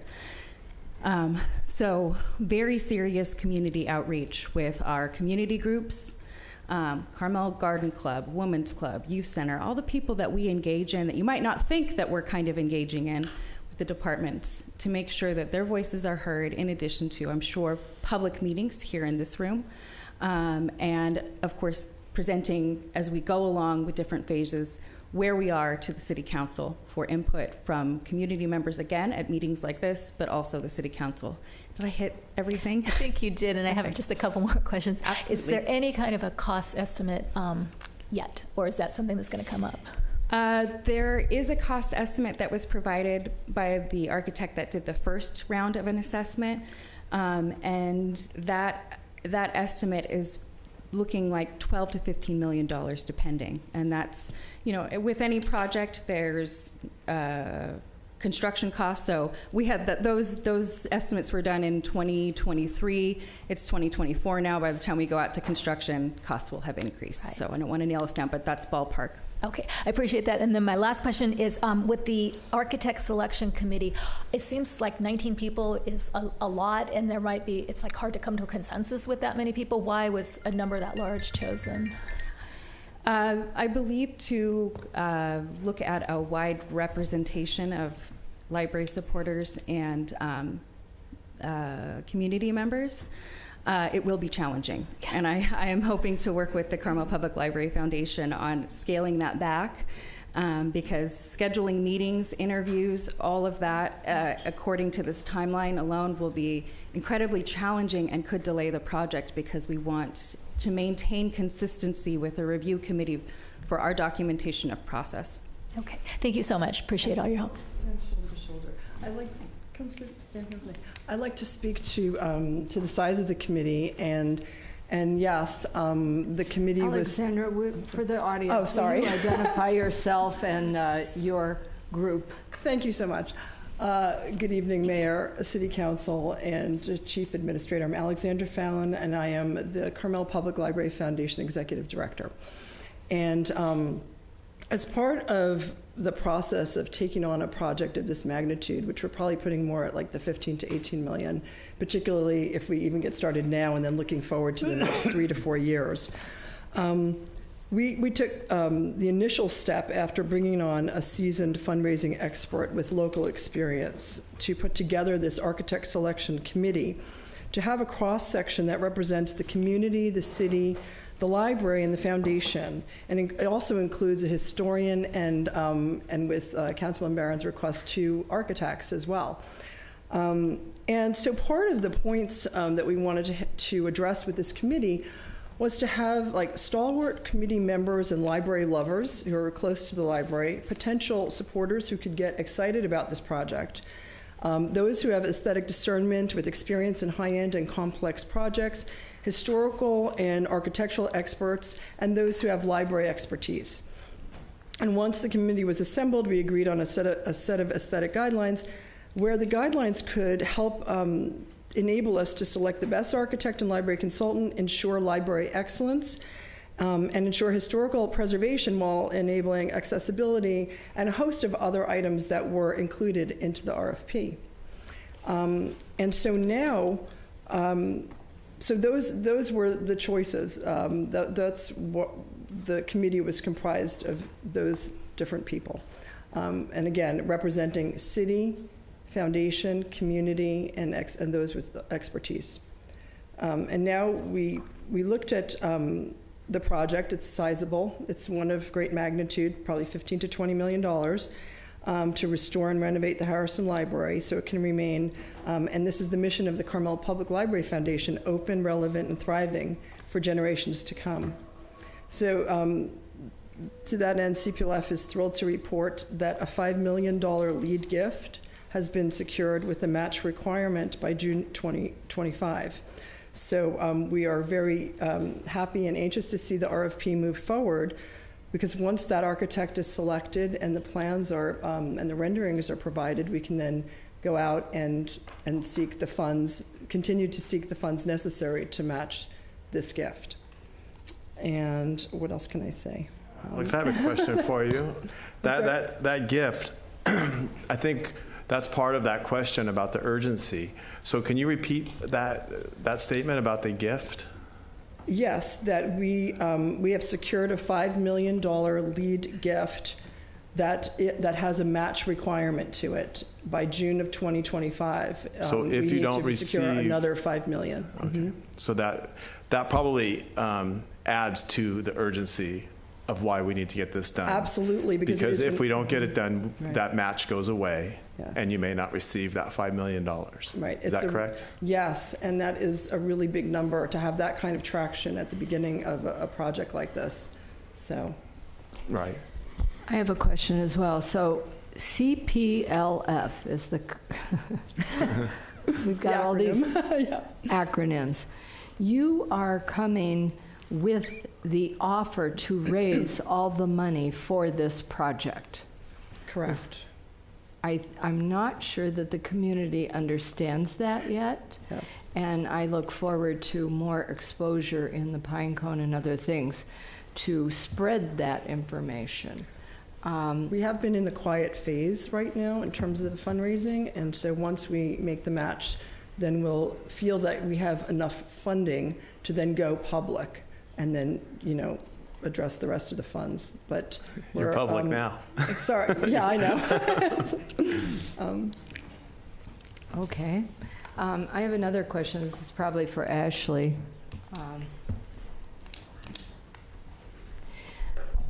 Just to help the public understand, we have the Library Foundation, we have the Board of Trustees, and we have Friends of the Library. If you could just give us a quick synopsis of the responsibilities of those 3 groups, I think it would go a long way to helping the public understand. Absolutely. So the Carmel Public Library Foundation and the Friends of the Harrison Memorial Library raise funds for the library's operating budget. So our operating budget is paid for completely by donations and contributions. We're unique amongst the other city departments in that way, and we're very fortunate to have 2 groups that raise the funds that they do, so we can do library programs, we have books, we have computers, we have, we just got some new chairs at the Harrison by the fireplace, which is a hot spot to be. And then the Harrison Memorial Library Board of Trustees are appointed by the mayor and the mayor pro tem. And they are the custodians of the facilities, ensuring that they're put to their best use possible, making recommendations to the city council. If anything bigger than basic maintenance is required, such as the recommendation that came to council this last spring about the replacement windows at the park branch, that rise to the level of capital work. They also oversee our finances. So we have, with that operating budget comes the oversight of those operating funds. So they approve our check register. Our treasurer comes into my office weekly to sign checks, and we go through what those checks are for. And they provide the library with policy direction as well. So what is our code of conduct, lending policies, collection development policies, and that type of thing. So library is very fortunate to have these four strong supports, counting the city. And that is, of course, because of our community showing love for the library and support all along. Thank you. I think that's very helpful. And it's not appointed by the mayor pro tem. It is appointed by the council. Thank you for the clarification. The mayor and the mayor pro tem make the recommendation to the city council, and the city council votes on not just the Harrison Memorial Library Board of Trustees members, but all of our boards and city boards and commissions. Thank you. All right. That complete your presentation. I see some others wishing to speak. Yes. Go ahead. Well, sorry. I was asked to read this from Lacey Williams-Buck, who's a longtime resident, a local active community member, and library supporter. She wanted me to share her thoughts. She couldn't be here tonight because she's recovering from a health issue. I am Lacey Williams-Buck, Carmelite, library devotee, and co-chair of the Architect Selection Committee for the much-needed restoration and renovation of the Harrison Memorial Library. I grew up in Carmel-by-the-Sea, visiting the library after school every day as a young girl and throughout my childhood. It was a source of inspiration where imagination was encouraged and everything was possible.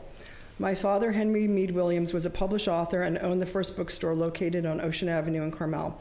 My mother was also a published author. You could say that I have grown up with a passion for words and for the enchanting library that we are so fortunate to call our own.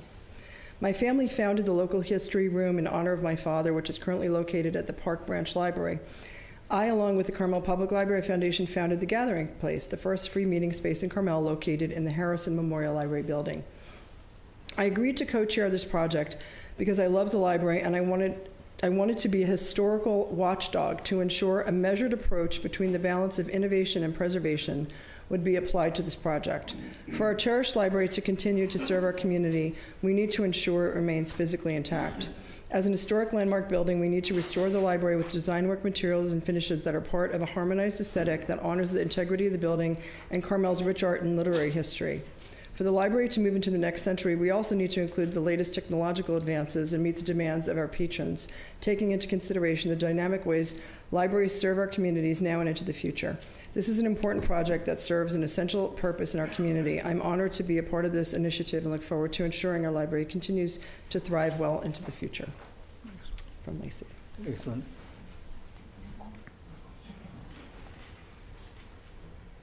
Good evening, everybody.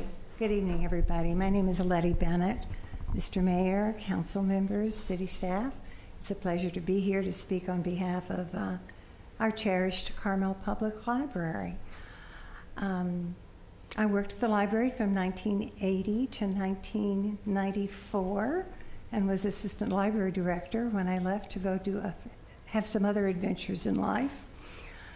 Since I retired, I have devoted my energy and my efforts to helping to raise money for the Carmel Public Library. I am currently vice president of the board for the Carmel Public Library Foundation, and I come to you to say that it's really important that we release this RFP so that we can get going on this project in a very serious way. We have a beloved community member who has promised us $5 million. We need to be thrilled and honored, and let's get going. So please vote in the affirmative. Thank you.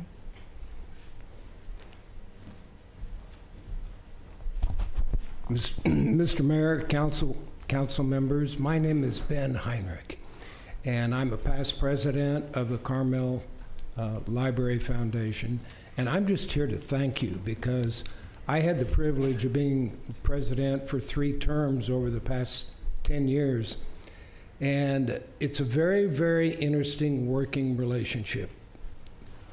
Mr. Rehrig and I have spent a lot of time together solving problems and taking care of things that need to be done. And I thank you all for that so much. I thank the trustees, I thank the friends of the library, because it's an unusual partnership that we have in the city. But as the president, I got to meet a lot of people, and it was so interesting because I would hear generational stories. I would hear stories about little girls that grew up here in Carmel, grandparents that went to the library. I've heard stories of the famous little chairs and the sitting spots out on the library that really have personal meaning to this community. We know it's part of the fabric of the culture of the community, but everybody seems to have a personal story when it comes to the library. I'm guessing about 100 years ago, there were a group of people in this community that are probably asking the same questions. We're going to build a library, and it's become really the heart and soul of the city. Well, it's been 100 years. And I think as stewards, as my good friends say, do the work that needs to be done that's in front of you. And I think we're there, and I'm really looking forward to, again, I'm on that committee, the Architectural Selection Committee, so unless I get fired by somebody, I hopefully will still be there, and I'll be working in the community on fundraising. And I'm looking forward, again, to working with all of you and the trustees and the friends of the library. So thank you for this consideration. Thank you, Ben. This may have accidentally morphed into public comment, so I think we'll allow people of the public to continue to testify. Do come forward. Good evening, Mayor, council members. Thank you very much for the time to speak. My name is Ken Cranstone. I am the current board treasurer of the Carmel Public Library Foundation. I just want to add my support to the other folks who have been up on the podium, to the recommendations provided by Ashley. I think kind of to echo in Ben's thoughts, having heard stories of folks, not having grown up in Carmel myself, but knowing the importance of the library, I think it is critical that such a cherished building be looked at and improved in a way that respects the integrity of the community and is done so with a gentle touch and a thorough review. And I believe that in the essence of timeliness and allowing for the review to continue, that the RFP being released is a favorable action. Thank you. Thank you. Appreciate it. Hi. Thank you for letting me speak. And my name is Susan Galvin. Could you speak up just a Yes, little my name louder? is Susan Galvin. I'm a business owner in Carmel-by-the-Sea, and I have been for 12 years. I've raised 3 daughters who have been library attendees and loved it. I'm also on the Carmel Public Library Foundation board. I'm the secretary. And I'm here to lend my support to the RFP, and I hope that it gets approved so we can move forward with this project. Thank you. Thank you. Good evening. My name is Pam Nyman. I am also a past president of the Carmel Public Library Foundation. I'll be going into my 7th year as a board member on the foundation. I've had a home here in town for about 35 years now, but when I moved here in 2016, I became acquainted with the library very quickly, and it's become a passion of mine. It's one of the palaces in our community, I feel like. And so as a practice, my practice is commercial interior design, so I came here with some knowledge and interest in, what libraries are doing and how they're serving the community in the future. And it's been exciting to see what our library is doing here today. And I would like to tell you that I heard urgency. I think because of this donation, this lead gift that we have, we've got to put our pens to paper and get working. We want it to come out of the silent period, and I think that happens once the RFP is on the street. So I'd like to recommend also in support of us moving forward with the RFP this evening. Thank you. Thank you, Pam. This might be the last public speaker. Hello, I'm Eric Dyer. Hello, council members and Mr. Mayor and staff. I'm a local architect, a member of the Historic Resources Board here in the city, and I'm just excited and honored to be on the Architect Selection Committee for the project and the RFP. And I'm also just very enthusiastic about the city and the Carmel Public Library Foundation pursuing these dual complementary goals of preserving sensitively and faithfully the wonderful Bernard Maybeck M.J. Murphy Library as a landmark and updating its critical function as a library for the 21st century. And I thank you for your support for that. Eric, thank you. Anybody else wishing to speak tonight? Anybody on Zoom, Nova? There's no hands raised. All right, bring it back to council. Bobby? Yeah, I'll start off, but, well, I'm reading this, and it says review on 1 and 2 items, and at this point, because we've talked about this, and I don't know if it's possible, could I make a motion and then have it under discussion? Like make a motion to approve both of these so that we can move forward with this, and we do move forward with this Architectural Selection Committee? And I'll make that motion understanding that there might be some discussion under it. Want to do it a second? I'll second it for the purpose of discussion. So we'll do the motion in a second. Okay. Okay. So that's my motion, and you second it. So now, does anybody want to discuss it? Anybody want to complain? My only concern is the 19 people. Just seems like it's going to be hard to schedule, especially when we're trying to do things in a very tight timeline. That's my only concern. I mean, it's not enough to, you know. One of those 19. I know. I'm not saying you should go. It's actually a very good working group, honestly. And I don't want to go back and forth because Jeff at last one asked for 2 more. And so it's like we could keep bouncing it around. I think we just need to. Alex, did you want to speak to this? I just wanted to say that right before the pandemic closed everything, we were successful. The foundation with Ashley and the library board of trustees and the city in creating the gathering place at the library. And we had a large master plan committee that we began with.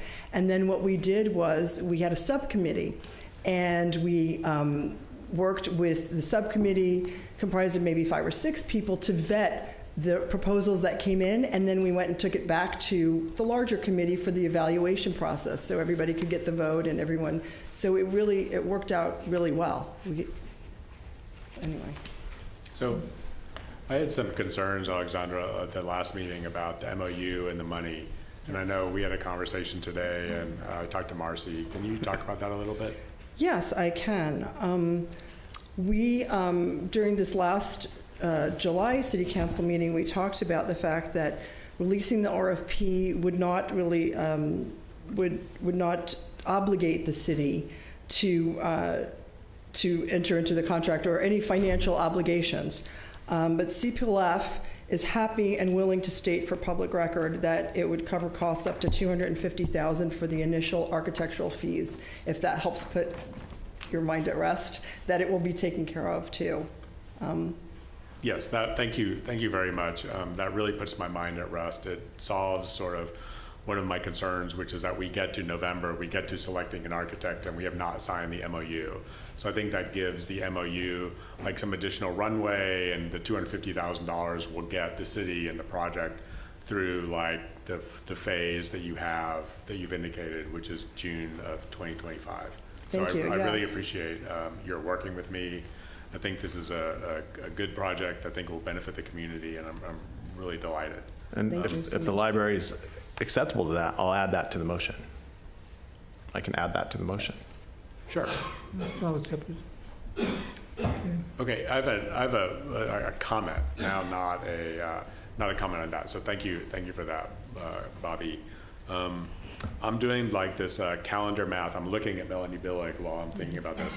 I'm doing this calendar math in my head, which is that the RFP is going to come out in the middle of December.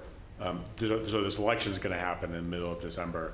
And you say that your words were that the $5 million gift has a timeline, you know, has a drop dead date of June 25th. And so when I do that date math, that's 6 months. And so I'm struggling with the 6-month time frame. And I'm looking at Melanie because the community here seems to have a real opinion, you know, which I think is really valuable about what happens to our buildings and what happens to our historic buildings. And I'm struck that the part of it that gives me a little pause is if the architect comes in, like if the architect comes in, let's say at the beginning of the year, at the beginning of 2025, and has a deadline of the end of June, I'm trying to figure out where the public review of the work that the architect is going to do fits into your deadline. Now, I don't understand, you know, you talk about drawings that you need to raise money, and I appreciate that. I don't understand how the public fits into that 6-month time frame. And I'm looking at Melanie, and I'm also looking at John. John's sitting back there staring at me while I'm making those comments. Well, hopefully, like, and if so this I'm trying to figure right. out trying to figure out how yes. that 6-month period is going to work.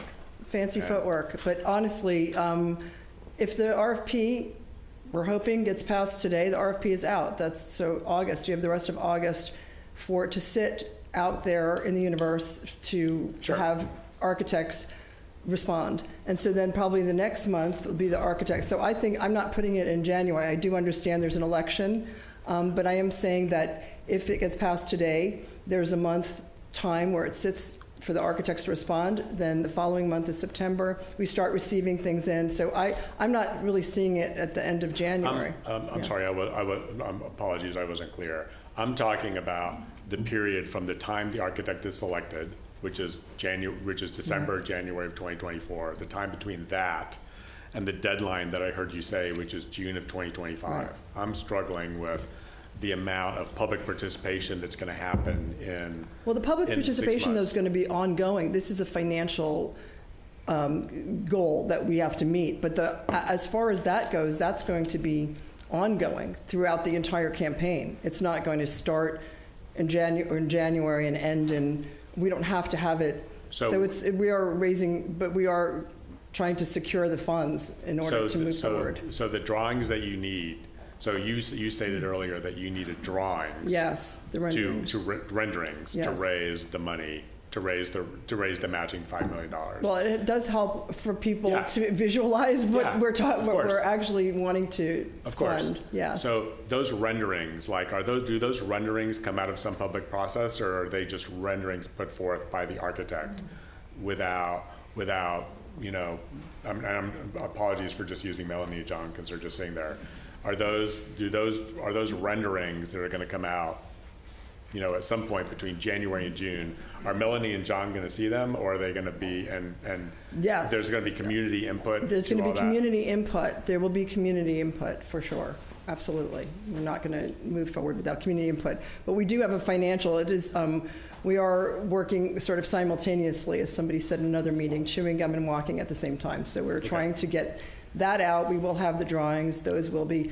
And in the meantime, we will also be holding community conversations with all of the groups that Ashley mentioned, the Garden Club, every stakeholder that's involved will have knowledge and is having knowledge as we speak.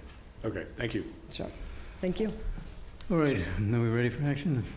Is there anybody else in the public wishing to speak? Could you read the motion?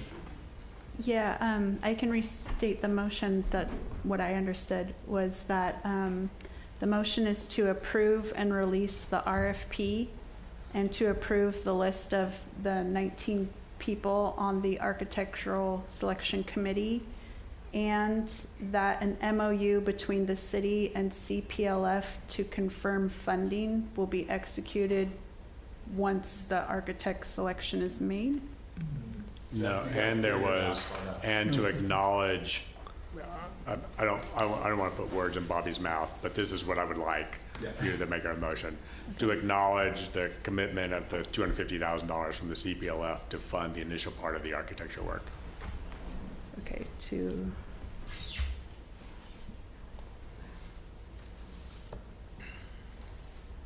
Okay, so that last part is to acknowledge the $250,000 commitment by the CPLF towards funding of the architectural firm. Thank you very much. Yeah. Okay. Mayor, I would need to just add one thing. There's been a reference to this being an MOU, which is short for Memorandum of Understanding. My advice would be that we call it an agreement rather than MOU. An agreement is clearly a contract with legal obligations on each side. So if Bobby is willing to include Absolutely. agreement, okay. It's designed by committee. Yeah. Okay. All right, so the roll call vote? Yes. Okay. Councilmember Barron? Yes. Councilmember Dramoff? Yes. Councilmember Ferlito? Enthusiastically, yes. Mayor Pro Tem Richards? Yes. Mayor Potter? Aye. Motion carries. Thank you. All right, so let's move on to the ADU update. Evan, Brandon, are you going to introduce, or is Evan good to go? You're not going to introduce the item, are you? We're just going to get Evan right going? No, we're split. It's a split. Oh, it's a Okay. split. Yeah. Nice. Tag team. Tag team. You're going to get one person that knows what they're talking about, but I'm going to talk first. So, we are here to give you an update on our AD ordinance. It's been in draft for a little while. If you recall it, I believe it was even the last city council meeting. The request was to just receive an update on where we're at in the production of the AD ordinance. So we are not here today to get direction. There will be an opportunity in the not too distant future for the council to refine the policy direction, but today really is a pure sort of update on where we're at in the process. A little background here. We embarked on a redraft in November of 2023, really in earnest. That's when we went to the Planning Commission for a workshop. But all the way back to 2017 until now, California state legislation has aimed to reduce barriers for the construction of accessory dwelling units, also known as ADUs. Things like creating ministerial approval and requiring objective standards for design. However, in that all that legislation, there's also language about ADU law not nullifying the Coastal Act or a city's adopted local coastal program. Those acts and those programs serve to protect the coastal resources that we cherish so much, being a coastal city. And in fact, language straight from that legislation says it shall not lessen the effect or application of the California Coastal Act. So we do have a local coastal program, or an LCP. Our ordinance that we've been working on seeks to harmonize, and that's an important word, and we'll talk about that a couple times, seeks to harmonize the Coastal Act, our local coastal program, and the state ADU laws. It seeks to protect the village character while allowing ADU development, because the ADUs are an important part of not only our housing element that we just adopted, but they are a way for people to live somewhere, hopefully more affordably. The city has not taken a prohibitive stance on ADUs, just trying to be sensitive to the impacts on the resources, given the very small nature of our lots and the amount of coastal resources that we have here. So this is just a brief overview to kind of explain the process and what sort of meat grinder this all has to go through. You can see the red box there, that's the zoning code. All of these other regulations, the forest management plan, shoreline management plan, we're not changing any of those, but when we amend the zoning code, we do have to think about all of this, because this is essentially a web of regulation for the city. When we're modifying the ADU ordinance, this is what we're talking about harmonizing, is we want to make sure that what we do is sensitive to all these things, all the way up to, and this is done in a hierarchy, all the way up to the local coastal program, which controls everything. If we went one layer up on this maniacal looking chart, you would see the Coastal Commission, the California Coastal Commission, who is ultimately in charge of this local coastal program implementation. And if you drew a line over, you would see another state agency, the Housing and Community Development, or HCD, our friends at HCD, who are in charge of also regulating housing and how things like ADU laws are implemented. So at the ultimate top of this maniacal web, we have two state agencies that have arguably different goals for implementation. So that's what we're talking about. We're trying to be sensitive. We're not really looking to just accept the one-size-fits-all approach for implementing ADU ordinances. So we've had conversations with the HCD and the Coastal Commission following those Planning Commission workshops. So that's one of the things we've been up to. We are relying on our local coastal program and the California Coastal Act to help us with that harmonization, not having to go just straight with the one-size-fits-all version of HCD's ADU regulations. So where have we been working? What have we been doing? Where have we been looking? So we have primary sources and secondary sources for the development of this ADU ordinance. Some of the primary sources are very obvious. We've had our Planning Commission workshops. We've been getting community input. We've had those meetings that I talked about with the Coastal Commission and HCD. We're looking at our code, our existing code. We're looking at the state code. Coastal Commission has launched a series of memos.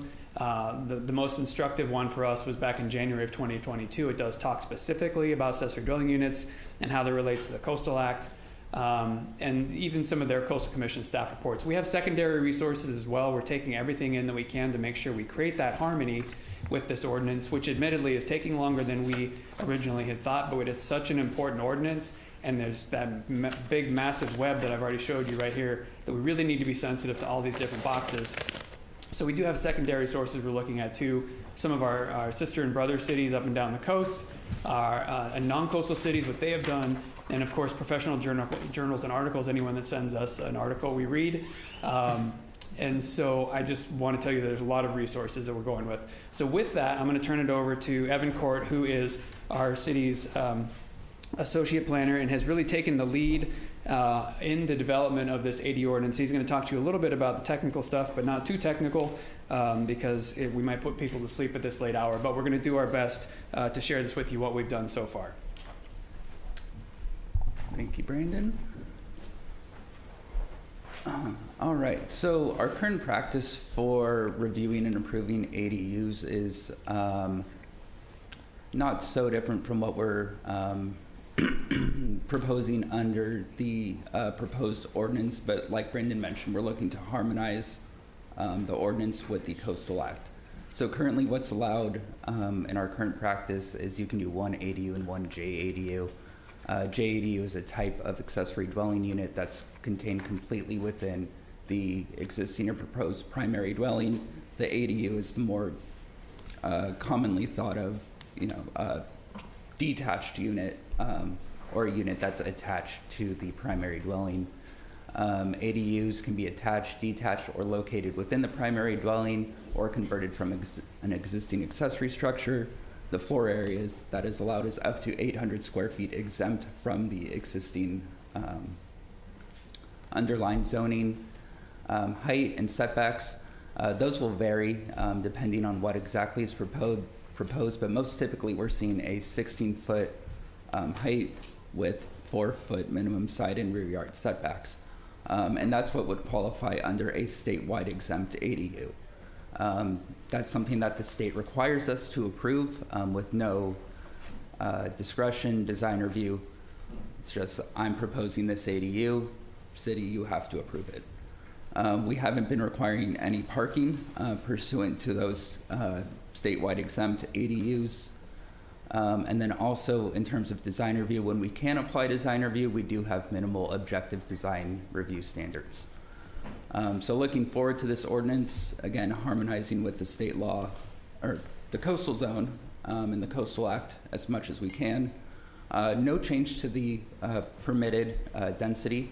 We're looking to still allow one ADU and one JADU. They can still be attached, detached, or located within the existing or proposed primary dwelling or converted from an accessory structure. The floor area is a bit of an interesting situation. We do have a land use plan policy that does speak directly to the maximum allowable floor area. So that is an issue we still are working out, and that will likely be based on feedback from the Coastal Commission. Our height and setbacks are going to come down to the underlying zoning with some waivers. So that actually may be more restrictive or less restrictive depending on the location of the property. And then again, we're looking to propose a waiver from the composite setback for detached units. So that would actually be more permissive as a method to encourage units. Based on some feedback we received from the Planning Commission, We are looking to require parking to the greatest extent feasible. And then the state does require some waivers for parking. However, the Coastal Commission does require parking as a means to accommodate parking or coastal access to the beach. It's a bit of a technical thing, but we're looking to provide parking for all units as much as we can as a implementation of a Coastal Act policy. And then design review, we're looking to adopt objective design standards for all units across the board. A couple things that aren't noted on the slide. We are looking to implement historic preservation where we can. That is implemented within our land use plan. We're looking for protection for trees, as well as cultural resources like our archaeological resources, and preservation of open space and landscaping. For multifamily units, to my knowledge, we haven't had any proposal for multifamily ADUs. The development standards are substantially similar to that of single family. The main difference is the permitted density. When you have a multifamily development, you do get a higher number of units that are allowed. Other than that, the development standards are effectively the same as what's allowed in single family.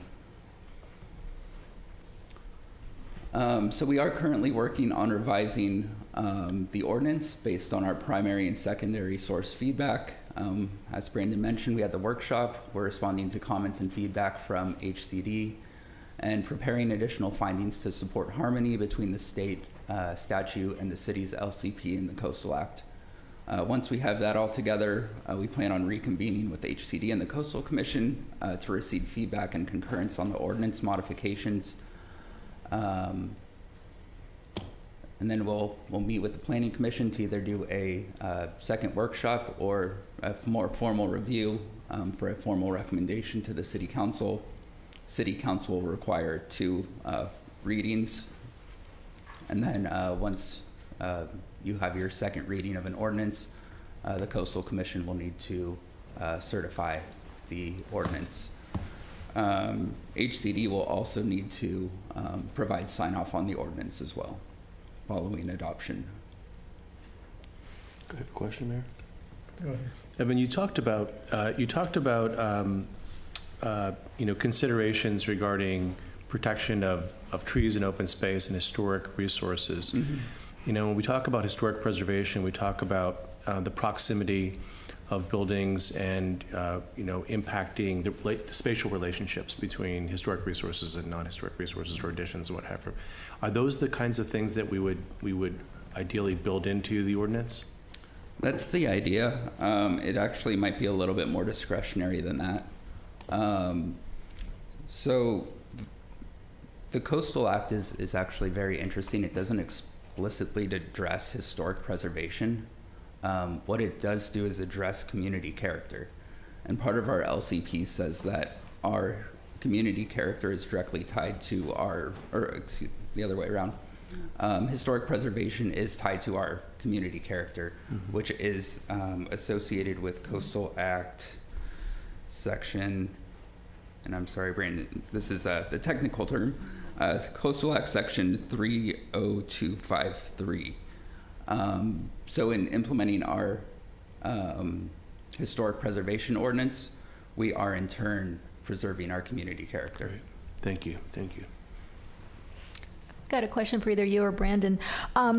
Is it possible for us to expand on the map the coastal access parking area? I know it's mostly scenic in San Antonio. Can we expand that into some of the streets, Carmelo, Camino Real, that sort of thing, so that there's more parking that's required? Potentially, yes, but there just has to be justification as to the finding as to why.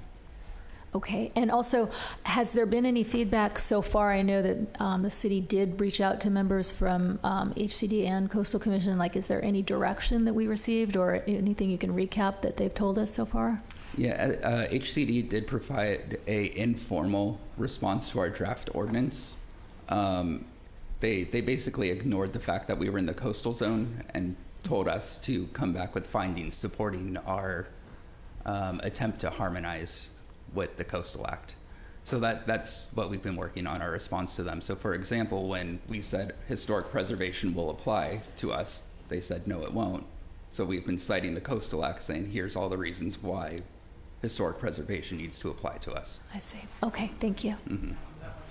Yeah, sure. And so Evan covered that conversation with HCD really well. And if you remember the flow chart I put up, we've got another sort of like high-level agency in the California Coastal Commission, and in our conversations with them, they have seemed more, and Evan will correct me if I'm wrong, they've seemed more open to the concept and backing of us leaning on our LCP. They have said the same thing, show us the evidence, show us the proof. And a lot of the proof that we have actually comes from memos that the California Coastal Commission staff has written themselves and decisions that the California Coastal Commission has made via the staff reports. So we feel like that's where a lot of our ammunition is going to come from when we go back to the other state agency at HCD and say, look, this is how we're harmonizing it. You've got the Coastal Act, and so your law, HCD, says you can't lessen the effect of the Coastal Act.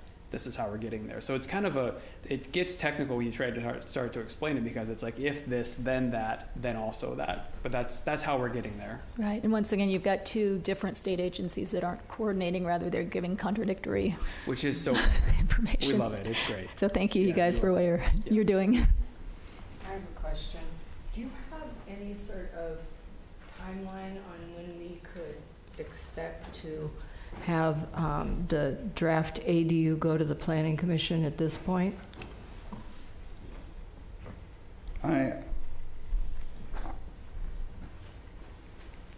projected a timeline in the staff report. I just want to make sure I'm being consistent. I think it was calendar year 2024. finished by the end of the year, wasn't it? Yeah, that's projecting out Planning Commission as well as 2 readings. Seems optimistic.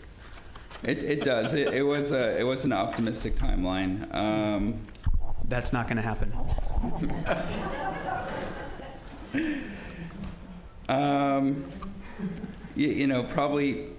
Probably within the next couple months.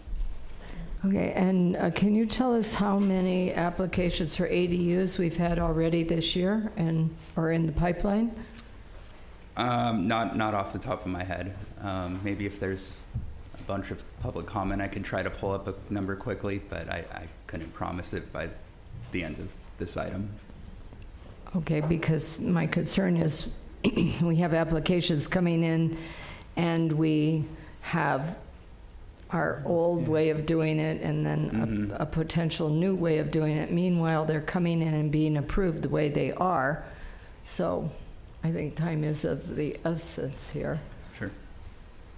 One of the things I could add to that, and a lot of I want to make sure I give Evan a lot of credit here, because he's done a wonderful job working on this. And really, if you ever want to go total technical geek on this, Evan's your guy. Like he can tell you everything you ever wanted to know about the Coastal Act and all this stuff. So we have the right person working on this. Unfortunately, we had a period of time, if you remember, where we actually only had 2 of our 4 planners back there. So that put a hole in our work product.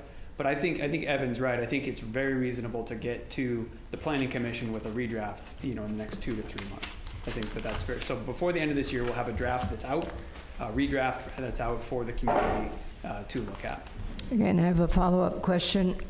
I think we discussed at one point of pre-approved ADU plans that would help save money for people who want to build them. Are we anywhere on that? So that's actually one of the programs in your housing element that you adopted. So I don't know off the top of my head what the schedule is for all the housing element programs for implementation, but it's in there. So it will happen as well. Outside of the ADU ordinance, that's part of the housing element implementation. And just for some, you asked the question about the number of ADUs, and we can look for a real number, but just for sort of like a mental snapshot, in the period between June of 2023 and June of 2024, because we were tracking it for our housing element, we had somewhere along the line of like 20 to 25 ADUs. And I can't remember the exact number, but that's the order of magnitude. And so 2 a month? Yeah, roughly 2 a month. Yeah, that's fair. Thank you. Yep. How many of those 25 went through the planning process as part of a house demolition and construction or something like that? Are you saying there were 25 that were approved over the counter, or some of them Like, I get they're all sort of approved over Yeah. the counter, but how many of them were involved? I don't know with the that? number, but certainly some of them like Half? showed up as part of the planning commission, but we make sure we tell the planning commission, no, this is just there so you know that it's there, but you can't say yes or no to it. I don't know if it's half. I really don't. I know I can think of, half a dozen at least off the top of my head, but And so the rest of them are sort of scrounging around on their lots for space and like, here's a space, and they put up an ADU. sometimes They that's, come to- yeah, they come some, to not, I staff. wouldn't say the rest of them, but some of them fall into Okay. that category as well. So this is excellent work. So navigating sort of the state bureaucracy and sort of playing the two state agencies off of one another is really great. Kudos for getting to the point that you're able to do that. So very good work. In the staff report, you talked about, I think I misunderstood something either in the staff report or the presentation. There was something about floor area. And the state law requires 800 feet. And I thought the staff report said 0 feet, like you were getting down to 0 foot ADUs. And I don't think that that's right. So where do you think, so you think the amount that we're allowed to add, that we can restrict them to or allow, is going to be somewhere between 0 and 800? So do you have a feeling about that? The state statute says that we cannot preclude the creation of an ADU that is Right. at least 800 square feet. So if you're maxed out on your floor area, state law says you have to accommodate at least an 800 square foot ADU. We have a policy, policy P1-49, that caps the square footage hard and fast at a certain number. And that's the delicate balance, because this policy is implementing a coastal act policy. So that policy is part of our LCP, right? It is. So it's that delicate balance of, is there a path forward to accommodate additional square footage for the ADU? Or is this a hard and fast line that can't be exceeded? And that's going to be a conversation with the Coastal Commission.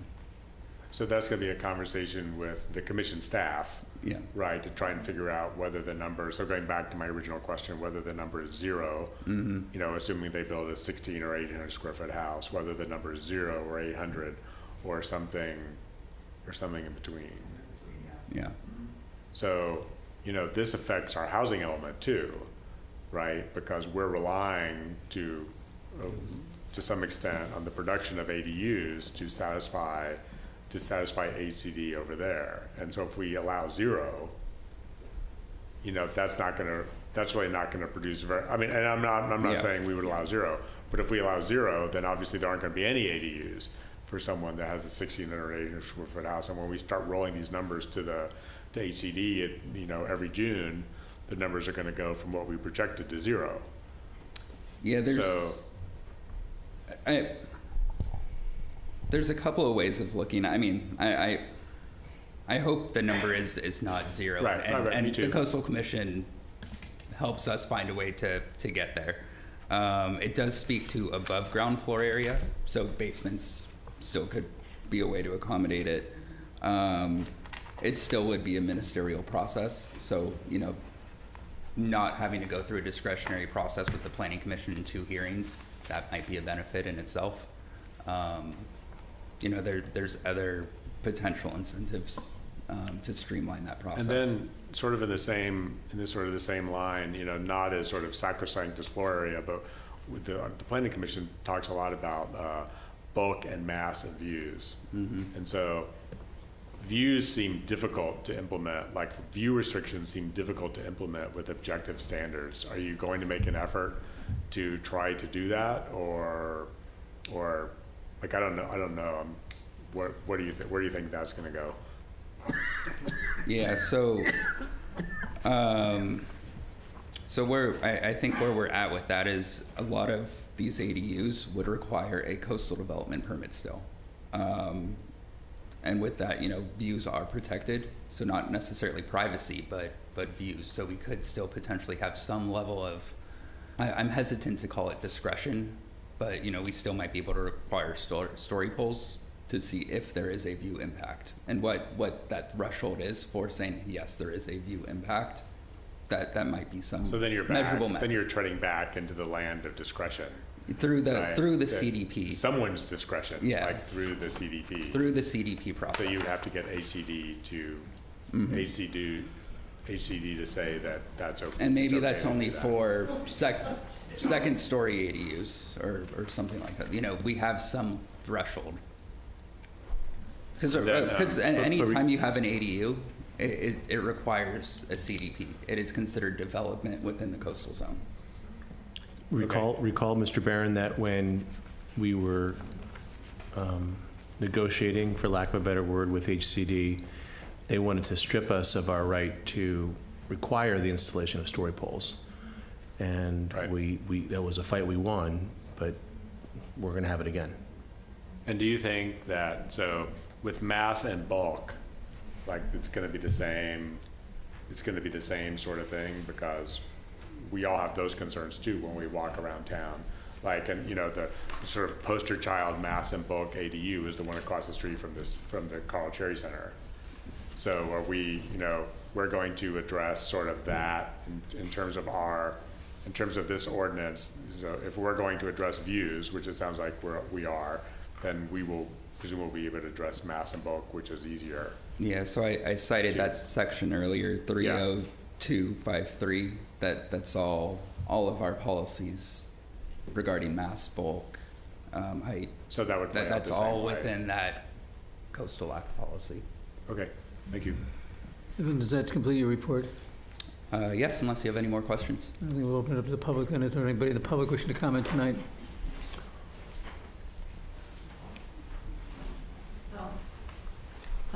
Melanie is following me. Nancy Toomey, thank you for everything you do. My question is on the objective design standards, not subjective, but objective design standards.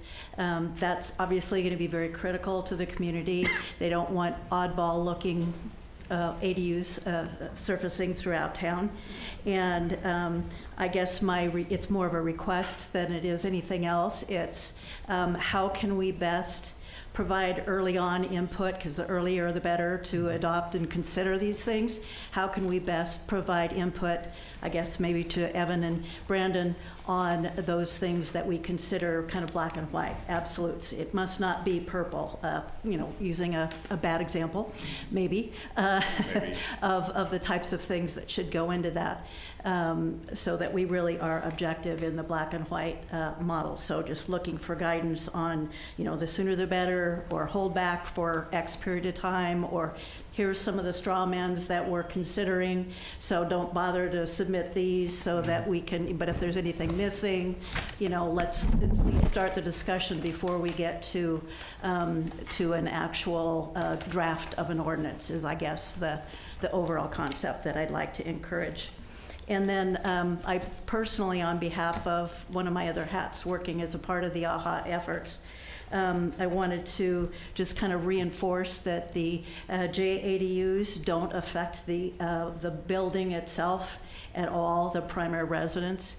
And I believe that we could win a lot in our housing element through really promoting JADUs as a part of our alternatives to the city-owned sites. So that's just more of a marketing message at this stage, and we'll talk more about that on the 21st when we meet as a community to explore those things further. So thank you very much. Thank you, Nancy. Is there anybody else wishing to speak? Is there anybody else after Melanie?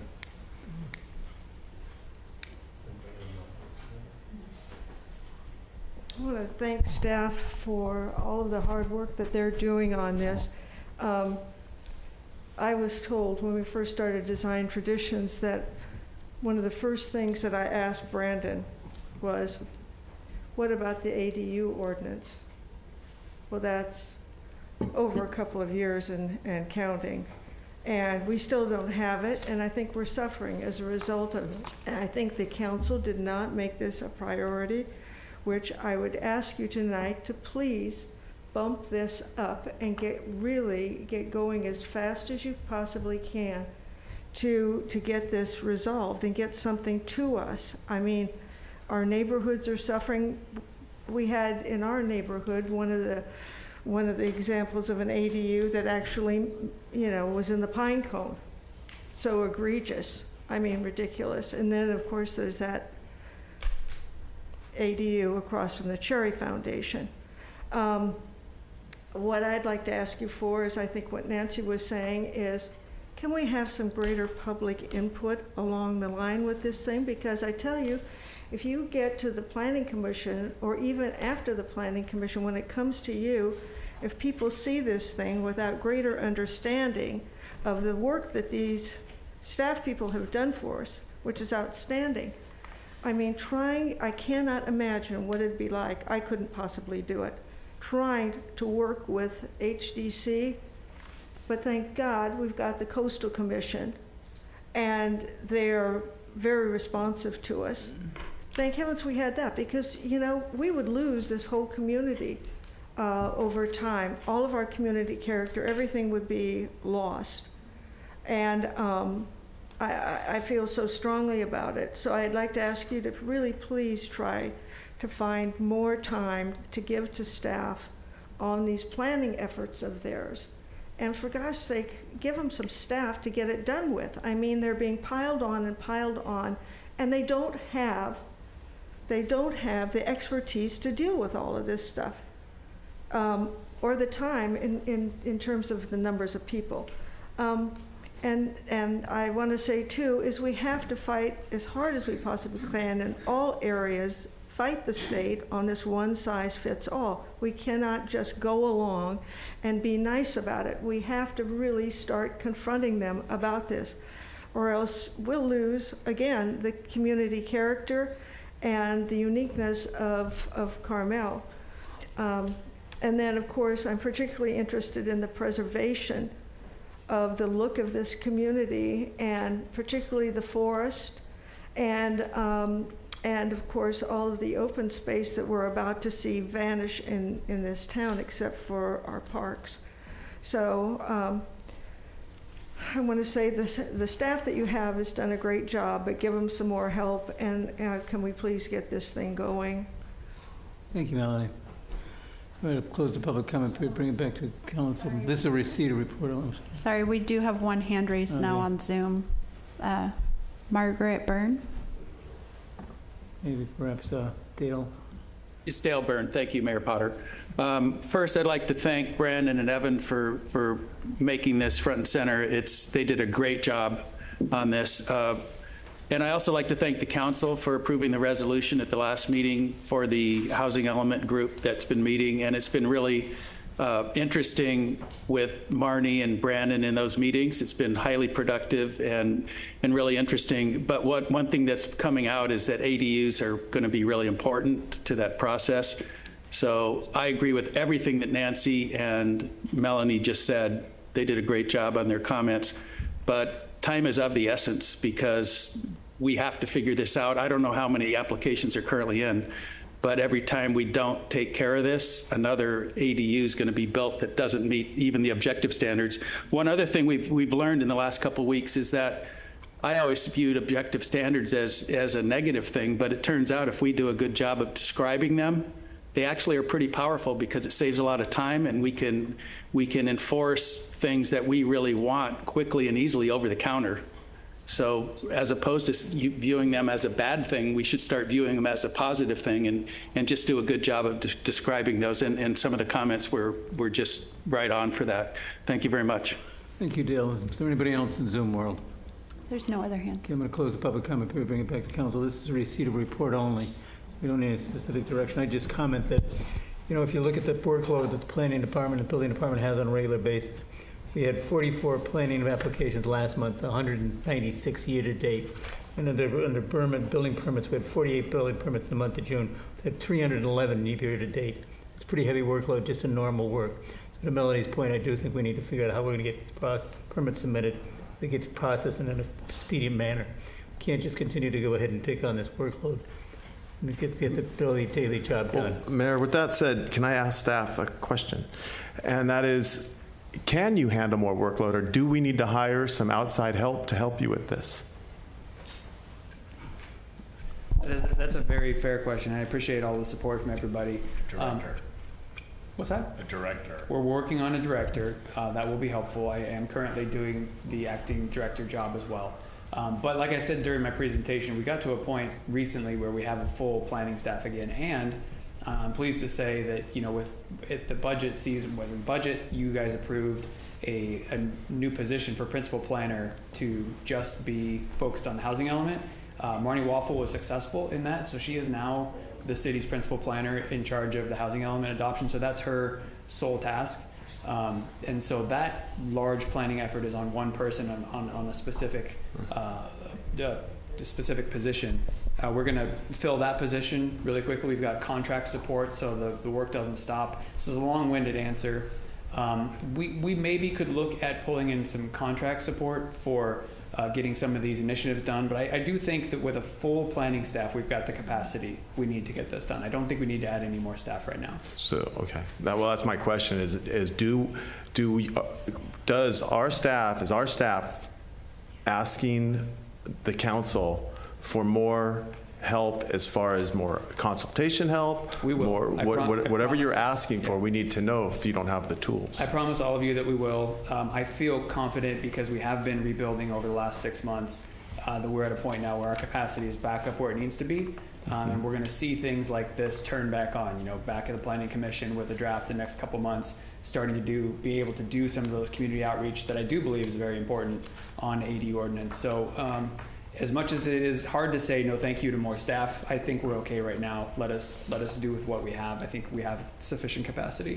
Thank you. Could I just follow up on that to just make sure I clarified? So in the last budget, we had a new position that we were going to put in the planning department that was just going to do the housing element and housing related things correct. like that. So we are no longer looking for a new person. We're going to just have Marnie do that because she's already experienced. No, so we essentially did a recruitment for that job. Marnie was successful. She has moved to that job. Okay.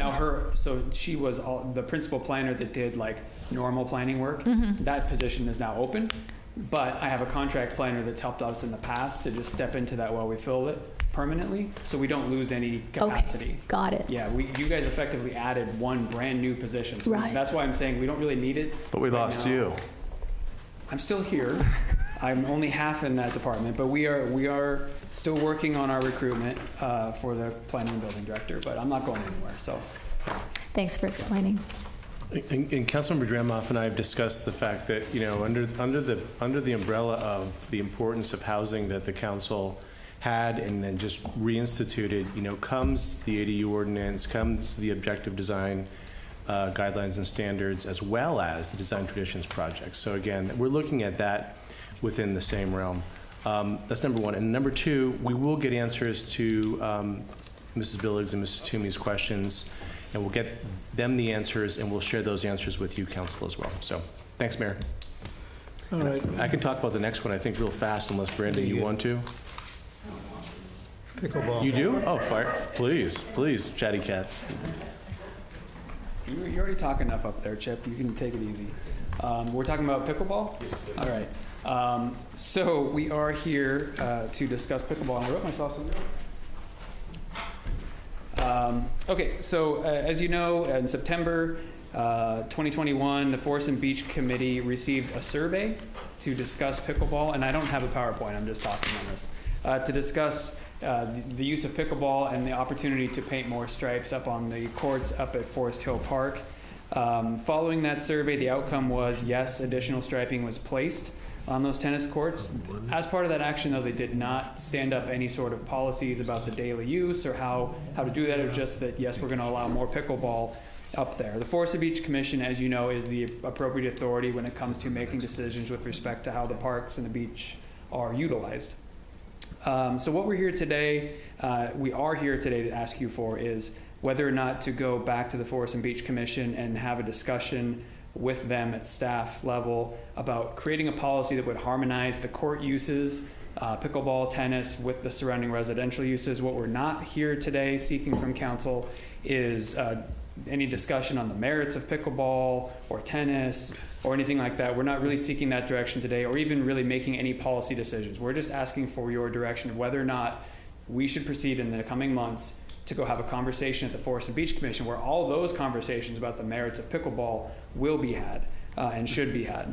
And we want to ensure that the Forest and Beach Commission has a very robust public process.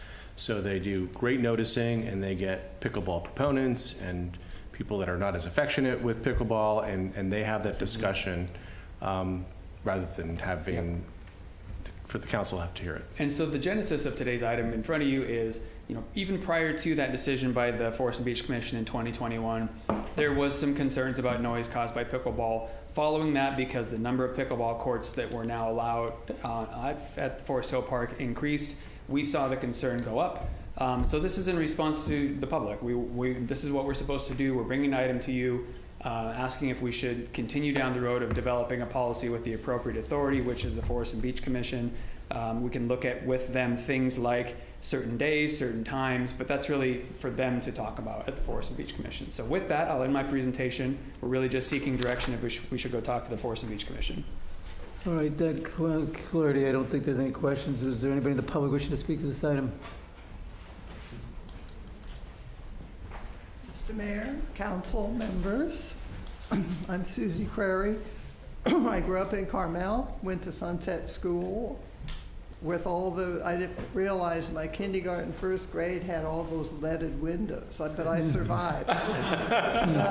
Thanks for telling me. And then Carmel High, my father owned a grocery store on Ocean Avenue called Kip's. My mom was on the city council with Francis Whitaker, 50 to 52, and I think back then they were talking about house numbers, so that shows you progress.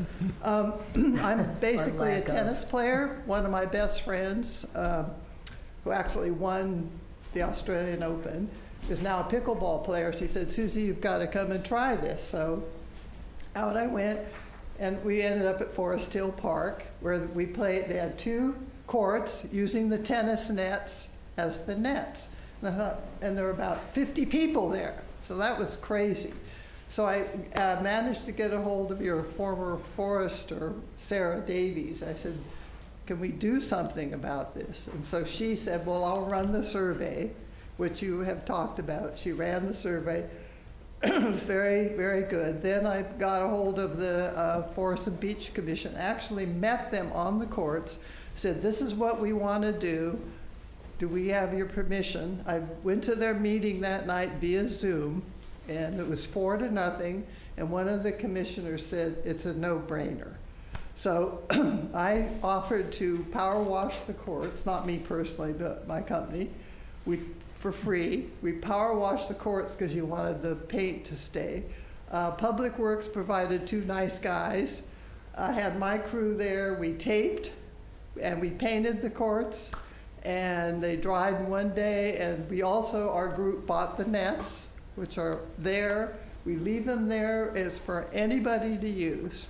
To me, it does my heart good to see all these people playing. There's families, little kids, old people like me, men, women. I play young guys that are 6'5", and they still don't win, but that's all right. So it's just such a great sport, and it's a very positive part of Carmel, and it is a public park. It's not just Carmel. So I'm pleading here I know you're kicking it to the Forest and Beach. We'll go and chat with them as well. But consider this an offer for all of you. Come by anytime. We'll teach you how to play, and I guarantee you'll love it. Thank you. Thank Appreciate you. it. Next speaker. Devices included. Hello, my name is Alan Schooley, and I'd like to congratulate you all for tacitly acknowledging how amazing and supreme pickleball is, since we have a survey and the Brown Act doesn't. But the deal here is that my wife and I, Miss Jennifer and I, been playing for 4 years, and a lot of our social life, a lot of our fun times, and just enjoyment and health is just amazing in pickleball. We love it. We love Carmel. We love being here.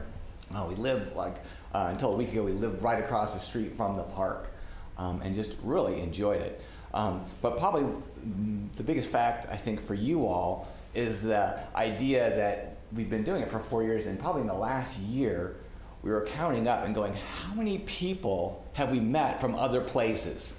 And we could count 30 people from different countries, from Japan, from Germany, from Colombia, from Canada, and different states, Texas, Arkansas, Pennsylvania, New York, they're coming to our town, right, to play pickleball.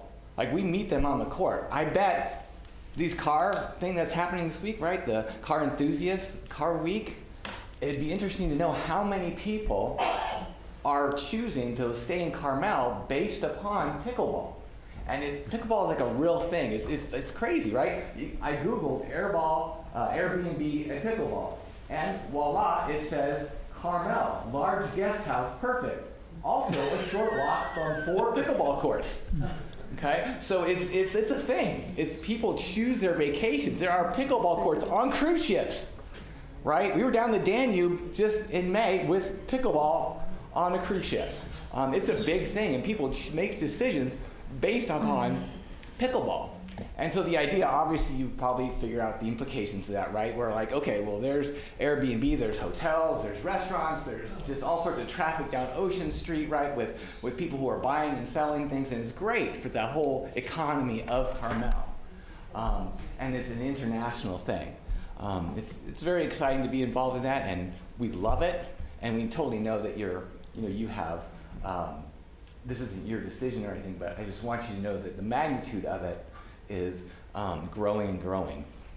Tennis is kind of declining a little bit, but pickleball is just booming, as you probably already know. So thank you very much for allowing us to have the courts, because we love it, and it's been amazing. So thank you. Thank you, Alan. So, Mr. Mayor, I'd like to make a comment.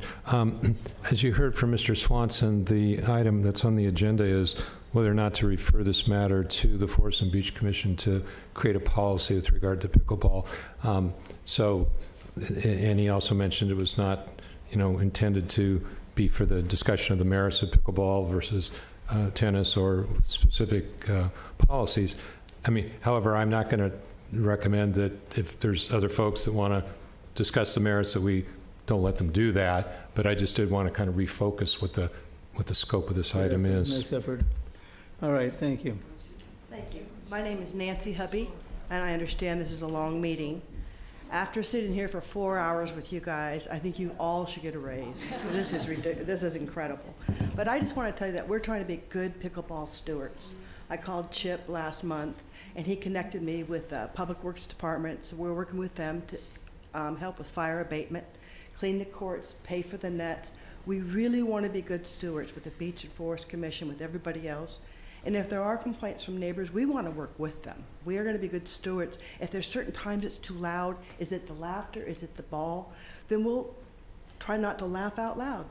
Anyway, that's all I want to say. I want to make it quick. Thank you all. Thank you, Nancy. Appreciate it. Next speaker. Hi, my name is Michael Kennedy, and I thank you for I give you a gold star for your listening skills. It's been a long time you've been here. Among other things, I'm a USA Pickleball ambassador. It's a highly unpaid person who helps promote pickleball in communities. I've been to Seaside City Council meetings, Parks and Rec, PG, every city, and I work with school superintendents and everything to try to help promote pickleball. As you probably know, it's the fastest growing sport in the United States. The average age of a pickleball player right now nationwide has dropped to 35. And the biggest group is 18 to 20 to 44-year-old people. And so it's not just the older folks that are playing pickleball now. It's becoming younger and younger. We're working with school districts who are seriously thinking of implementing pickleball in their curriculum. PG Adult School, for example, has pickleball classes that when they open them up online, they fill up in 2 minutes or less. More and more people are playing pickleball and being trained for pickleball in this area, yet it's possible that Carmel may be trying to squeeze down to several days a week, just like PG, Pacific Grove, does. And that's, to me, not a good model. And I'll give you a few reasons why. In Pacific Grove, years ago, there was a tennis program run by a private contractor. That private contractor did a great job when tennis was popular, but it waned, as you know. And tennis is not that popular anymore compared to pickleball. Now, I'm not saying comparing pickleball and and tennis as one against the other. Because I played tennis my whole life, and I still do. I also play pickleball. But there is a difference in player ratios. As an example, I took a survey for 6 months at Pacific Grove courts, where you're thinking of modeling your program after that, I think. And the ratio of pickleball players to tennis players is 25-1. That means 96% of the people that are playing at Morrisdale courts and PG are playing pickleball, and 4% are playing tennis. The people that play pickleball know those are the same ratios everywhere. And so, unfortunately, at PG, they have 5 courts there, but pickleball players are only allowed to play on 2 of those courts 3 days a week. That's almost a 5-to-1 ratio of court use by tennis compared to pickleball, yet 95% of the players, 96% of the players that play in those courts are playing pickleball. That's totally lopsided, and it's inequitable. That's not a model that you want to follow, I think. So I encourage you to think about the fact that pickleball is a really growing sport. It is super popular. It's probably, for example, when we moved here Michael, 5 your years time is ago, up, sir. 80% of I our appreciate friends it. are from pickleball. Thank you. And it's a very social thing. So I hope that the Beach Commission also hears these comments, and then we'll take them to heart in whatever decision you guys make. Thank you, sir. Next speaker. Hello, council members and the mayor. My name is Donna Costigan. I live in Carmel Woods, and I'm going to advocate actually for the public park and for the public usage of pickleball as well as tennis. And I'm going to advocate for my grandchildren who come and we go and play. And I hope that that doesn't get limited, because that is actually one of the best activities we had before pickleball and after pickleball, because I've lived there the entire time. Thank you. Thank you, Don. I appreciate it. Hi, my name is Didier Diaz. I live by the Forest Hill courts. Pickleball does seem like a fantastic game, but it has a problem. The problem is noise. That problem is actually acknowledged by USA Pickleball, which is the organization in charge of promoting pickleball. If you read from their website, in the article, that they talk about what they are trying to do, they say people in around the sport will admit it, pickleball noise can be disruptive for communities more sensitive to sound. They go on to talk about what they are doing. They are trying to soften the noise from the paddles, from the balls, from the courts. From the paddles, they are trying to get from 90 decibels to 80 decibels. That is still very loud, in excess of what the noise regulation states for this place. They are talking about the facilities.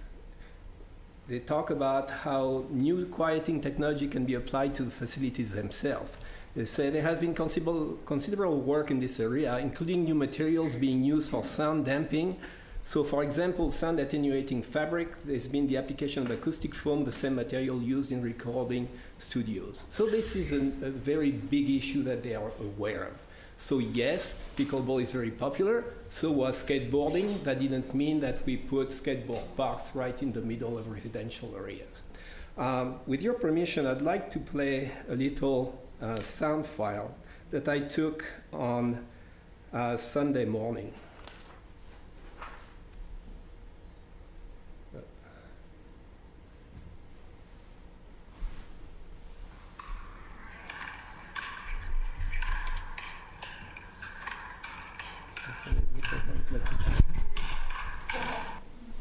I'll do it again.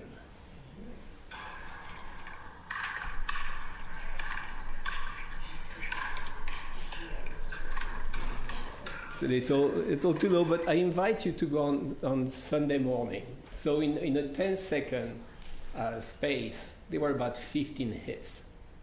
And that's all day, Saturday and Sunday.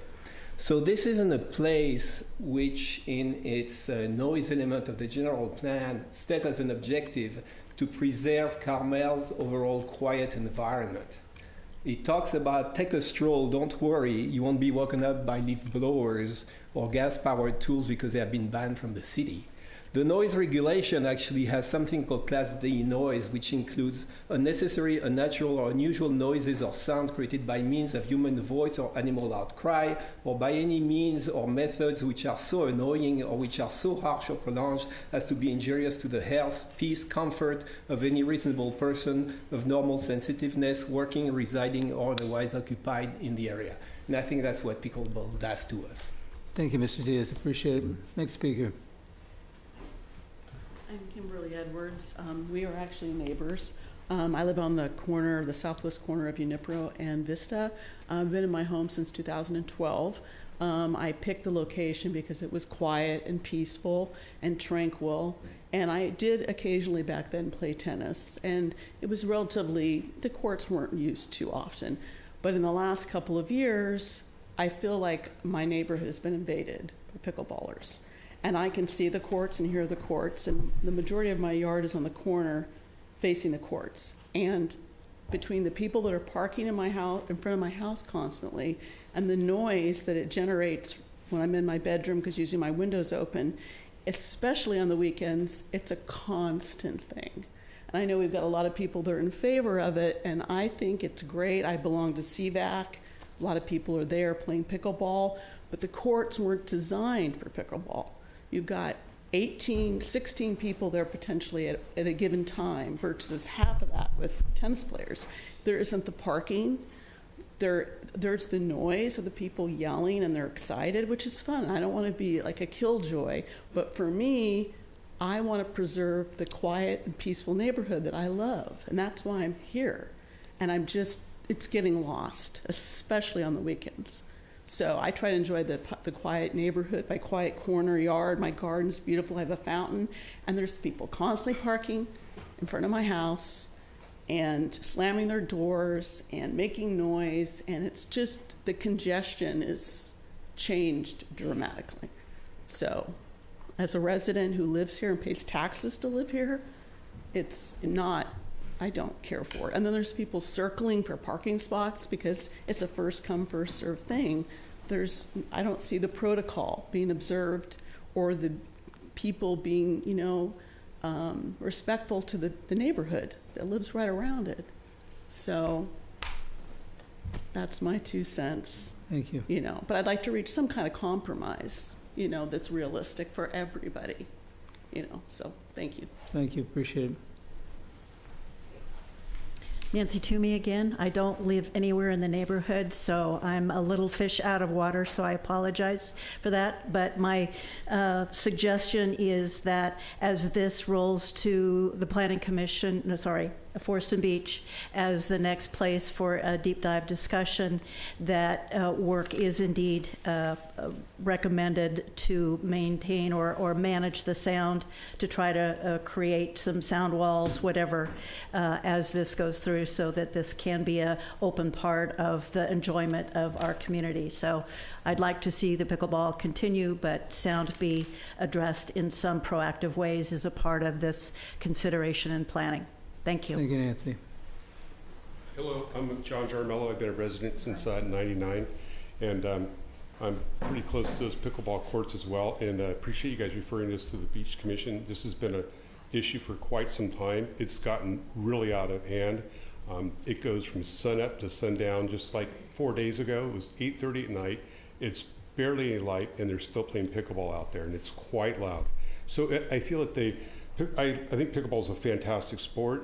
We're not here obviously to debate the merits of it, but I feel that what's going on there, they're not able to self-regulate, and it's just become a constant, and it needs to be dealt with in a reasonable manner. It's maybe similar to what they have over in Pacific Grove. That's the responsible thing to do, I believe. So thank you for referral. Appreciate it. Thank you. Appreciate it. This looks like the last speaker. So my name is Jay Swigerman. I played pickleball early here about 15 years ago. Want to talk about what's happening. So the Pickleball Association has had a couple tournaments with a different ball. The ball is a foam ball, no plastic around it. Okay, so the noise doesn't carry a block or two. And there are paddles, and I've used one that has a cloth surface and with a regular ball, it's much less noise too. So if you can get everybody to agree, now using the new foam balls, it's going to be a different game. I played one game with it and it was like totally different. But you know, that's just, you get used to it. So over time, I think people working together with it, we can handle the noise, and it's great for condo organizations that have their courts real close to the condos. You know, those places will use the softball. So there is hope. Thank you, JD. Appreciate your optimism. Yeah. Thank you. Hi, my name's Debbie Streeter, and I live in the 93923. I want to speak to the noise as well. If I buy a house across the street from a park, I'm going to expect that people are going to park there, and I'm going to hear children laughing. And if that noise disturbs me, I bought in the wrong place. I have very sensitive hearing. And I also play beach doubles and golf. I'm very active. I could walk to the pickleball courts, but I drive because I'm tired, okay? And I have to put my window down and go slowly and try to listen for it. Now, I have very sensitive hearing. There are major trees around there. That sound is not that loud. And there are many times when I go by and I need to go over to PG or to Monterey to play because there is no one playing there on those courts. So I just wanted to share that. Thank you, Ms. Street. Appreciate it. Is anybody else wishing to speak tonight? I see somebody on Zoom, though. Kelly B., you have your hand up. Floor is yours. Hello, thank you. It's Kelly Brzezowski. I just wanted to say I came tonight. I am on the Forest and Beach Commission, and I came to this evening's meeting because this was on the agenda. On behalf of the commission, we would be happy to take this up and listen, make sure that we listen hard to all of our resident community concerns. And I appreciate that you took the public comments this evening, and it was helpful to hear them all. Thank you so much. Thank you, Kelly. Good luck. All right, is there anybody else wishing to speak tonight? All right, we'll bring it back to council. Is there any objection to continuing this item over to the Forest and Beach Commission? I can't imagine there is. Yeah. I would like to mention that, you know, I really respect both sides of this group because you were both very nice to one another and civil to one another, and you smiled throughout your presentation. And after the last couple of months, I really appreciate that. It was really nice to see. So thank you on both sides. We have a motion. I think, are we supposed to choose between two options? One is to, well, send it to the Forest and Beach to do the policy, but without council approval, and then the other one would be to also have a council ordinance and codified. I'm fine with option one of just sending it to Forest and Beach and having them come up with the policy. Fine. It's a motion. Yeah. Oh, go ahead. Yeah, I'm not sure that I'm sort of on the fence about being okay with sending it to Forest and Beach and having them be the last word. Obviously, we can't do that if there's an ordinance involved, but I'm not sure I'm there. A couple things that I heard that sort of alarmed me. The idea that there are tournaments going on down there, there's organized play, that seems to be a whole different.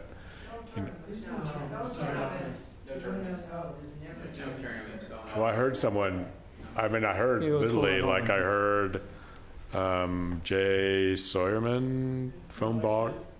There's been tournaments using the new ball, but not here. Okay. Okay. So I was kind of alarmed by that, and I would just send some. You know, I think that, you know, Debbie talked about moving in next to a park and like expecting to hear children playing and, you know, moving into the wrong spot.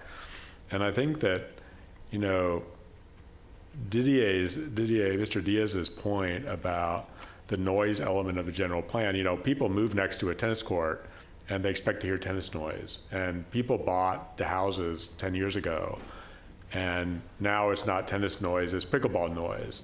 And I think that he, you know, we have sort of dealt with this in the past. You know, I hate making regulations when we're in the middle of a crisis because we make bad regulations, but we made a regulation about this, and that regulation is codified in the noise ordinance, Like, we decided as a community, years ago, what acceptable noise was. And so I would hope that as the Forest and Beach Commission sort of goes down the list of like what's acceptable, or tries to find things, that they focus on, somehow on what the noise is and trying to ameliorate the noise. I think that there are, we heard some stuff about devices to sort of ameliorate the noise, whether they get rolled up and they're sound baffling devices, or they get rolled up while people are playing and you don't get to look on at the trees on two sides of the court or whatever. But I hope that the exploration that the Forest and Beach Commission does isn't just limited to restrictions, that is limited to sort of ameliorative devices or whatever it is that might be within the wheelhouse too. Like maybe there's a way to reduce the noise or something like that. So I hope that would be part of the the public testimony. I hope that would be part of the work that the Forest and Beach Commission does. Thank you. Okay, let's get this going. We need a motion to go ahead and refer to the Forest and Beach. I'll make a motion to refer to the Forest and Beach Commission. I'll second. Any other discussion? No, I would just like, though, that part of that be that the Forest and Beach actually make a field trip so that they can hear the noise.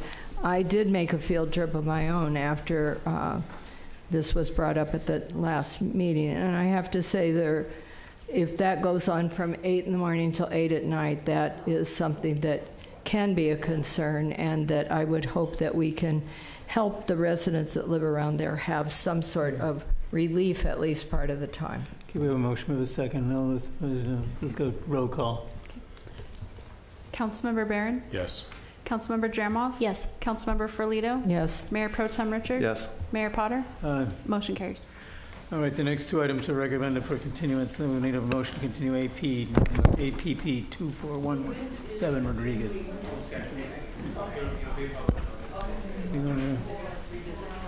Go ahead. So perhaps we should wait just a minute, Mayor. All right, can we clear the room here quietly? Come on, let's go quiet. Let's go out.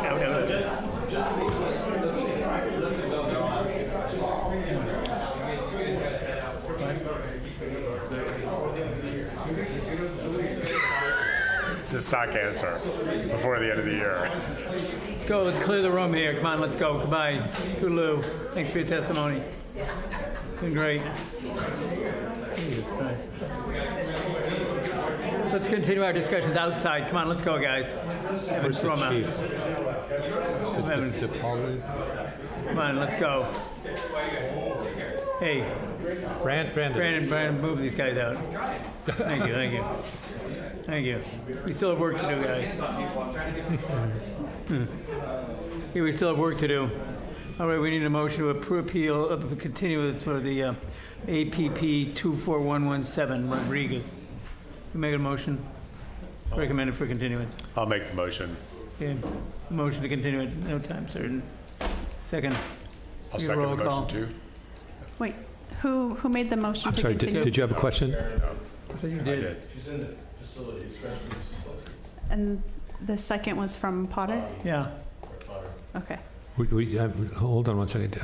Councilmember Barron, were you asking if we should get public comment? Okay. So the motion is to approve the recommended action. Yep, approve the continuance. Okay. Councilmember Barron? Yes. Councilmember Dramoff? Yes. Mayor Pro Tem Richards? Yes. Mayor Potter? Aye. Motion carries. All right, the second one is also recommended for continuance. PERM EN 23-242. I need to ask a question on this one, Mayor, if I could. Is it being proposed that it's going to be continued to a date certain or to a date uncertain? Uncertain. Okay. Uncertain. Yep. So we'll have to renotice it. Yep. This patron's asking. Okay. You okay, Mr. Bear? Mr. Plum, you? Yep. Okay. Councilmember Barron? Oh, I made this motion too? Apparently, yeah. Apparently I seconded it too. Yeah, sure. Councilmember Dramoff? Yes. Councilmember Ferlito?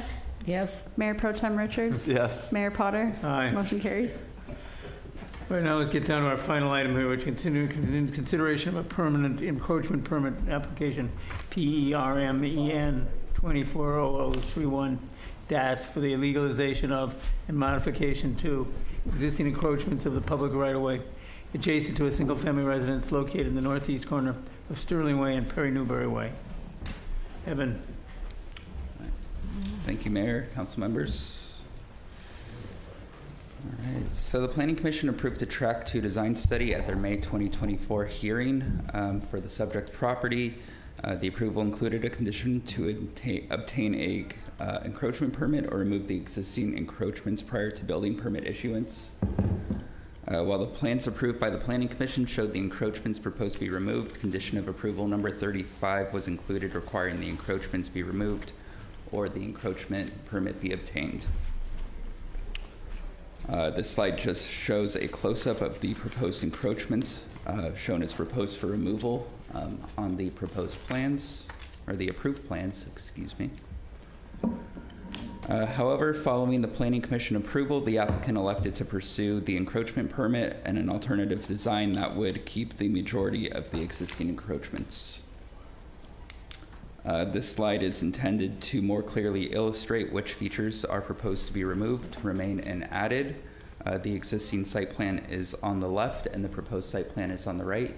The proposed encroachments, the existing encroachments proposed for removal are indicated in red. Proposed encroachments proposed to remain are highlighted in yellow, and a new additional encroachment is highlighted in green.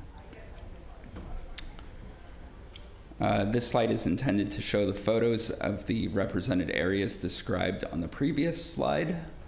So we have a brick wall and fence that's located on the bottom right, a portion of wall that's proposed to be removed, that's the red area, and then a section of wall that runs vertical on the left side of the screen, and then also this section of walkway on the top left. A portion of it's proposed to remain, and a portion of it is proposed to be removed. So as outlined in the municipal code, the city policy is to discourage encroachments onto the public right-of-way except when consistent with the general plan for the protection of health, safety, or welfare, and when the encroachment contributes to the general plan or zoning objectives and is consistent with neighborhood character.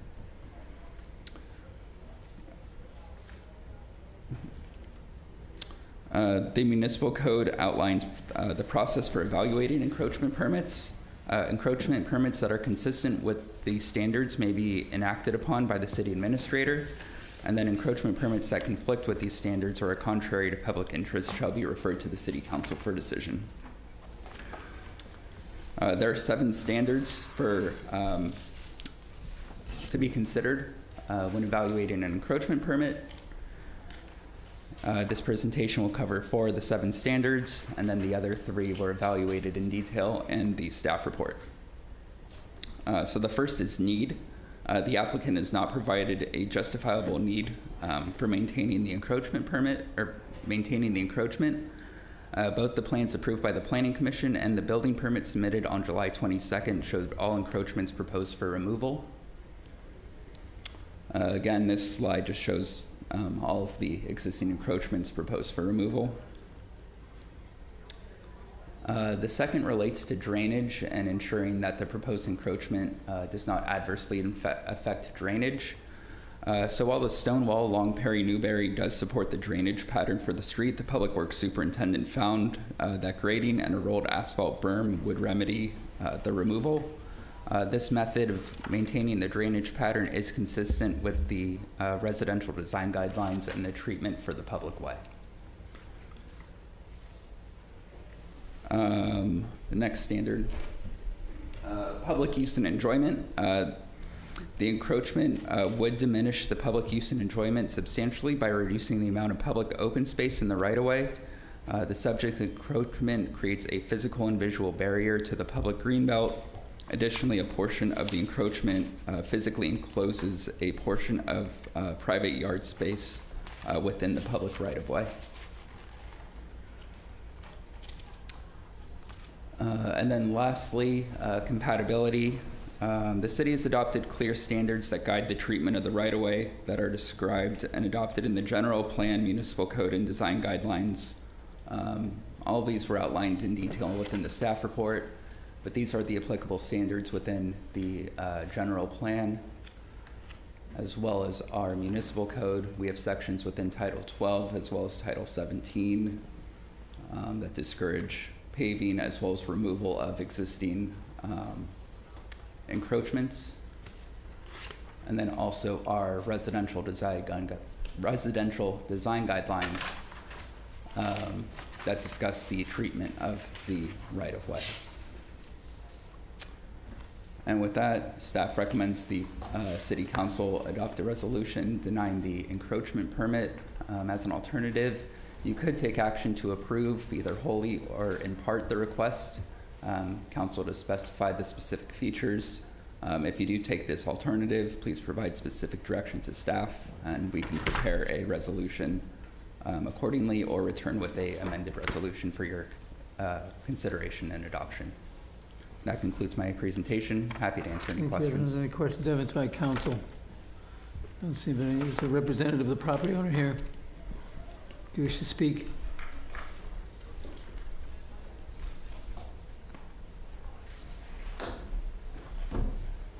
Good evening. I hope Carmelians know how hard you work and appreciate your work. It's 20 to 9 and you're still here, and the staff as well.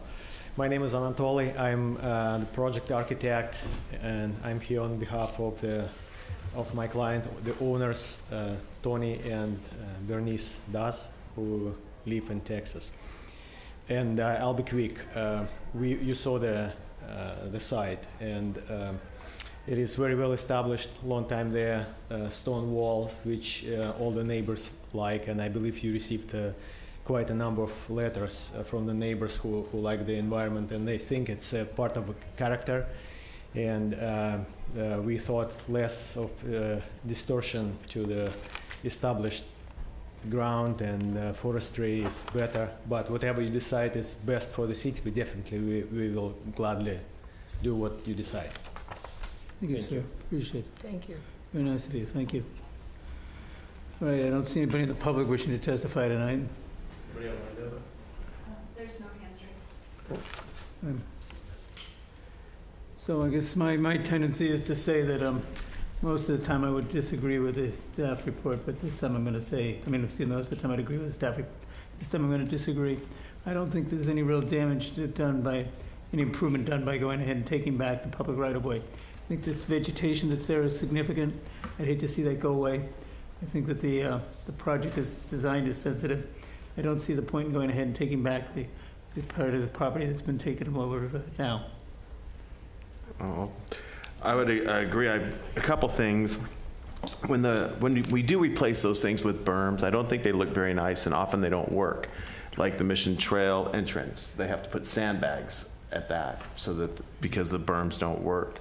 So I'm not convinced that a berm would work there. I'm in fear of the tree protection. I think that one little wall does protect that tree, or that oak tree. And I think if we were to take that easement back, then that little berm, people might park there, which would create a pinch point in driving down that street. Because right now they can't park there. And so, but if you remove that wall, put a berm, then you have a parking spaces, and those parking spaces will create pinch points coming down that. And so for that reason, I would uphold the permit, uphold the appeal. I have a different view on this. I think that we should uphold the staff recommendation to remove the encroachments, and one of the reasons is they're proposing an ADU, but they're not providing parking for that ADU, and if they remove that encroachment, there would be more room for the ADU occupants to park. I also think that this is quite a large house that's going on there, and this effectively gives them way more space on the lot at the expense of the public right-of-way there. And I think, we have struggled long and hard in this city about removing illegal encroachments. And if we don't keep doing that when they come up, we will never achieve our goals of removing those illegal encroachments in the city. So I would not support upholding the appeal. Mr. Mayor, I agreed with all your comments that you made, and I do support the homeowners and the surrounding neighbors who are in support of granting the permanent encroachment permit. I agreed with you that it fits the neighborhood character. It's well-established vegetation. It doesn't really make sense to take it apart. And there's also the issue with the berm and the drainage, that it's currently functioning in that way. So I'm in favor of keeping it. Holy moly. I go down the list of A, B, C, D, E, F, and G that we are required, these findings that we're required to make to grant an encroachment in the public right-of-way. And, staff talks about these in the public, in the staff report. Need, no. Circulation, no. Public use and enjoyment, no. Compatibility, no. Public property and greenbelt, no. So I'm there's 5 of 7 no's. I think we're required to find 7 yeses, and the staff report pretty clearly lays out how these encroachments aren't compatible with the policies that we have in our general plan and the policies that we have in the municipal code. And I find, to be frank, I find sort of especially egregious the encroachment on the lower right, which actually claims part of the public space as their private yard. Like, that's literally a 6-foot tall wall that encloses 170 or so feet of public space and turns this lot from an 8,000 foot lot into an 8,170 foot lot. And I'm definitely a no on this, on all of it. So just going back to my point then, under compatibility, proposed encroachment and its mitigation shall be consistent with the general plan adopted, which prohibits the construction of a sidewalk, concrete curb. I don't think that's applicable. The encroachment shall not create, extend, or be reasonably likely to lead to an undesirable land use project. I don't think that works. Granting of a permit shall not adversely affect the ability or enjoyment of one of the other adjoining properties. I think that makes sense. And the proposed encroachment and its mitigation shall be compatible with the surrounding area and other adjoining properties. I think as it's designed now, it's very compatible, especially when you look at what this one is, this Perry Newberry Way down here. This one right here, if you take that back all the way to the property line, you would completely remove all the vegetation in that entire area, which completely strips it of it. And I mean, it's going to go ahead and create an incompatible landscape there that doesn't go anywhere near the surrounding property. Well, I see that, but even if I were to stipulate that it was compatible with the neighborhood, there still needs circulation and parking, public use and enjoyment, and public property and greenbelt. I mean, sure. I mean, if we stipulate that it's compatible with the neighborhood, which I still have a hard time with because they're literally claiming 170 feet of public property as their own. I still don't see the other 4. Jeff, can I ask, is this where you're talking about this? Yeah. That's the 170 feet? Yeah, it's like a 6-foot tall, it's a 6-foot tall, the wall on the left on the driveway is brick. Like, this is it, and this is it. Like, it's the upper right picture. Like, the wall is brick. Like, there's the property line. They've literally enclosed public property as part of their yard. Under discussion, and I don't have a problem with that coming out, but it's my main concern is this portion over here on Way. Can you put back on the other one? Or which one, Dave? This one? That's my problem, is that whole section up there. This part, I think this benefits the city. Yep, this part, I would be fine with Jeff's suggestion if he wanted to suggest to not allow this. Yep. I do want to ask a question. First of all, encroachments are supposed to be paying an extra insurance policy in case someone runs into them.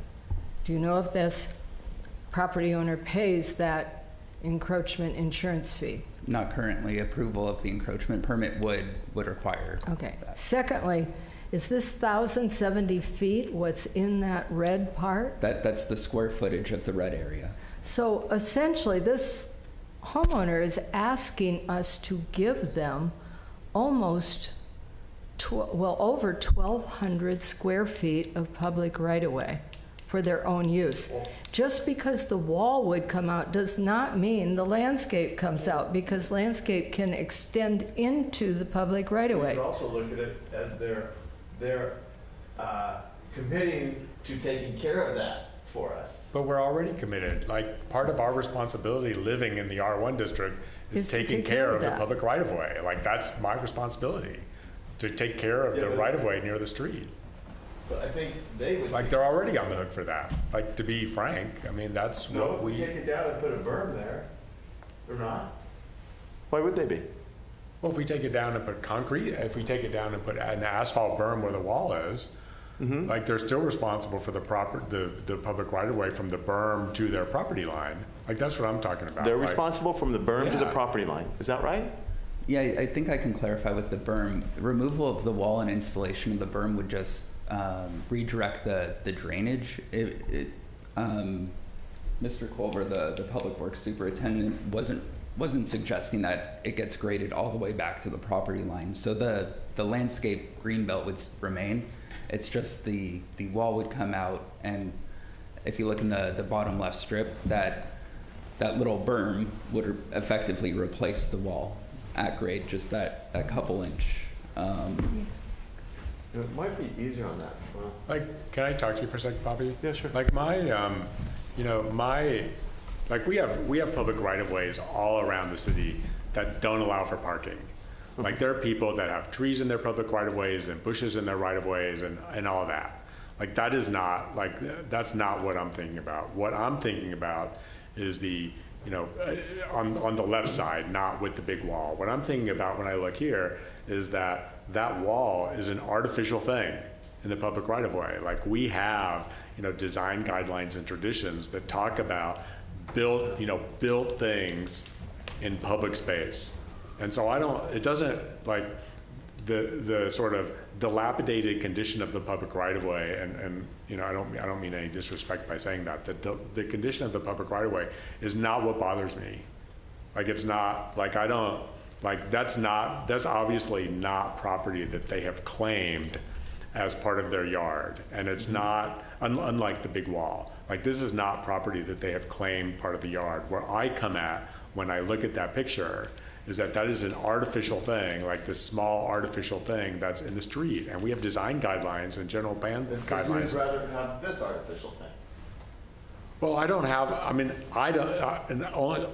I can say is on my street, like, I don't have that. We have just a natural, we have, and I don't mean to go from me to this, like, but there are lots of people that have just natural grading, down to their street. And if it was a berm, that's okay. That's okay by me. Like, we talk about it, like, here it is on this plan, here it is on this slide, it talks about it. So it's the wall, with me, it's the wall that irks me, not the lack of parking. It's that artificial thing, Fair enough. So. And that artificial thing is quite run down, actually, and broken in places. But I just think what doesn't sit right with me is this almost 2,000 square feet of public right-of-way that is being added or asked to be added to this lot when it's already a very large lot. And just removing that wall and leaving it as is, I think, would provide public right-of-way. And, Bobby, you mentioned parking out there. Well, this makes the parking that much more into the street if people park by that wall. It narrows the street in that space if someone uses that as parking because they can't park in the public right-of-way. I just find it an egregious thing that we would allow this when all of our design guidelines say differently, and that this shouldn't continue to exist the way it does. This is the stuff we've been trying to get rid of for I know, but years. this is the kind of stuff too that I think is important for us to understand. Some of the homeowners, and we could go back to the gate that, you know, I lost that vote, I understand, and that's okay. Down on Scenic, I think that guy deserved a gate. You guys didn't think he deserved a gate. We No sent problem, that he back. didn't get a gate. Remember, Bobby, we sent that back to planning. He may get a gate. But anyway, so that's just where I stand on this. So that's just my point of So view. in I would be- the interest of time here, then I'll go ahead and make a motion to go ahead and approve the plan as submitted with the deletion of the wall, with the understanding that when we go down to the ADU, I'm not sure what this other street is, Perry Newberry, whatever the street is, you know, with the one. Yeah, the 166. Yeah, the 106, the 100. If you want to put that slide back up, Evan, maybe we can understand it better. So you're saying approval of that with the exception of the 166 Exactly. feet? Which is, Right Yeah. there. this area down here Yep. shall be omitted from the motion. And Or I second guess that motion. yeah. From the encroachment, right. And so the wall will have to be removed. Yes. Pardon me? The wall will have to be removed. The brick wall. Yep, exactly. Yes, ma'am. Just Okay. that section that Evan was just showing, the 166 square feet with This, the brick wall. it includes the fence. Yeah, the fence and brick wall, yeah. So could I ask a question? Since we're dealing with two different walls, the one that's in the lower right corner from a directional standpoint is that like the southeast corner or the northwest corner? What is that? The one that's being proposed to be removed. Southeast corner of the property. Did I guess it? Yes. Okay. Yes, it's north is oriented up. So then the motion, Mayor, is to have Northeast. It's the northeast? All right. The northeast, the wall at the northeast corner is removed, but the other wall would stay? Is that right? No, it's No, south. It's southeast corner of the southeast. property. It's It's a south. lot. Oh, Of the property. It's okay. southeast. So, Got so, that information. so with Mr. Pierre, do you agree with that? Well, so what I want is I want this wall right here taken out. Right, so you would approve, your recommendation, your motion would be to approve the encroachment permit with the exception of the wall at the southeast corner of the property. That. Correct. And let's just add the word brick to make it even clearer. Brick and wood, right. In the right of way, correct? Yes, sir. So it's a motion by Yep, that's Mr. motion with a Potter. second. Call the question. Who was the seconder? I did. Oh, thank you. Councilmember Barron? No. Councilmember Jeremov? Yes. Councilmember Ferlito? No. Mayor Pro Tem Richards? Yes. Mayor Potter? Motion carries 3-2. That's a terrible thing to do. All right, the work is done tonight. We stand adjourned. Jeez. Yeah. That was a bruiser. Why do we have design guidelines at all? If we can make exceptions.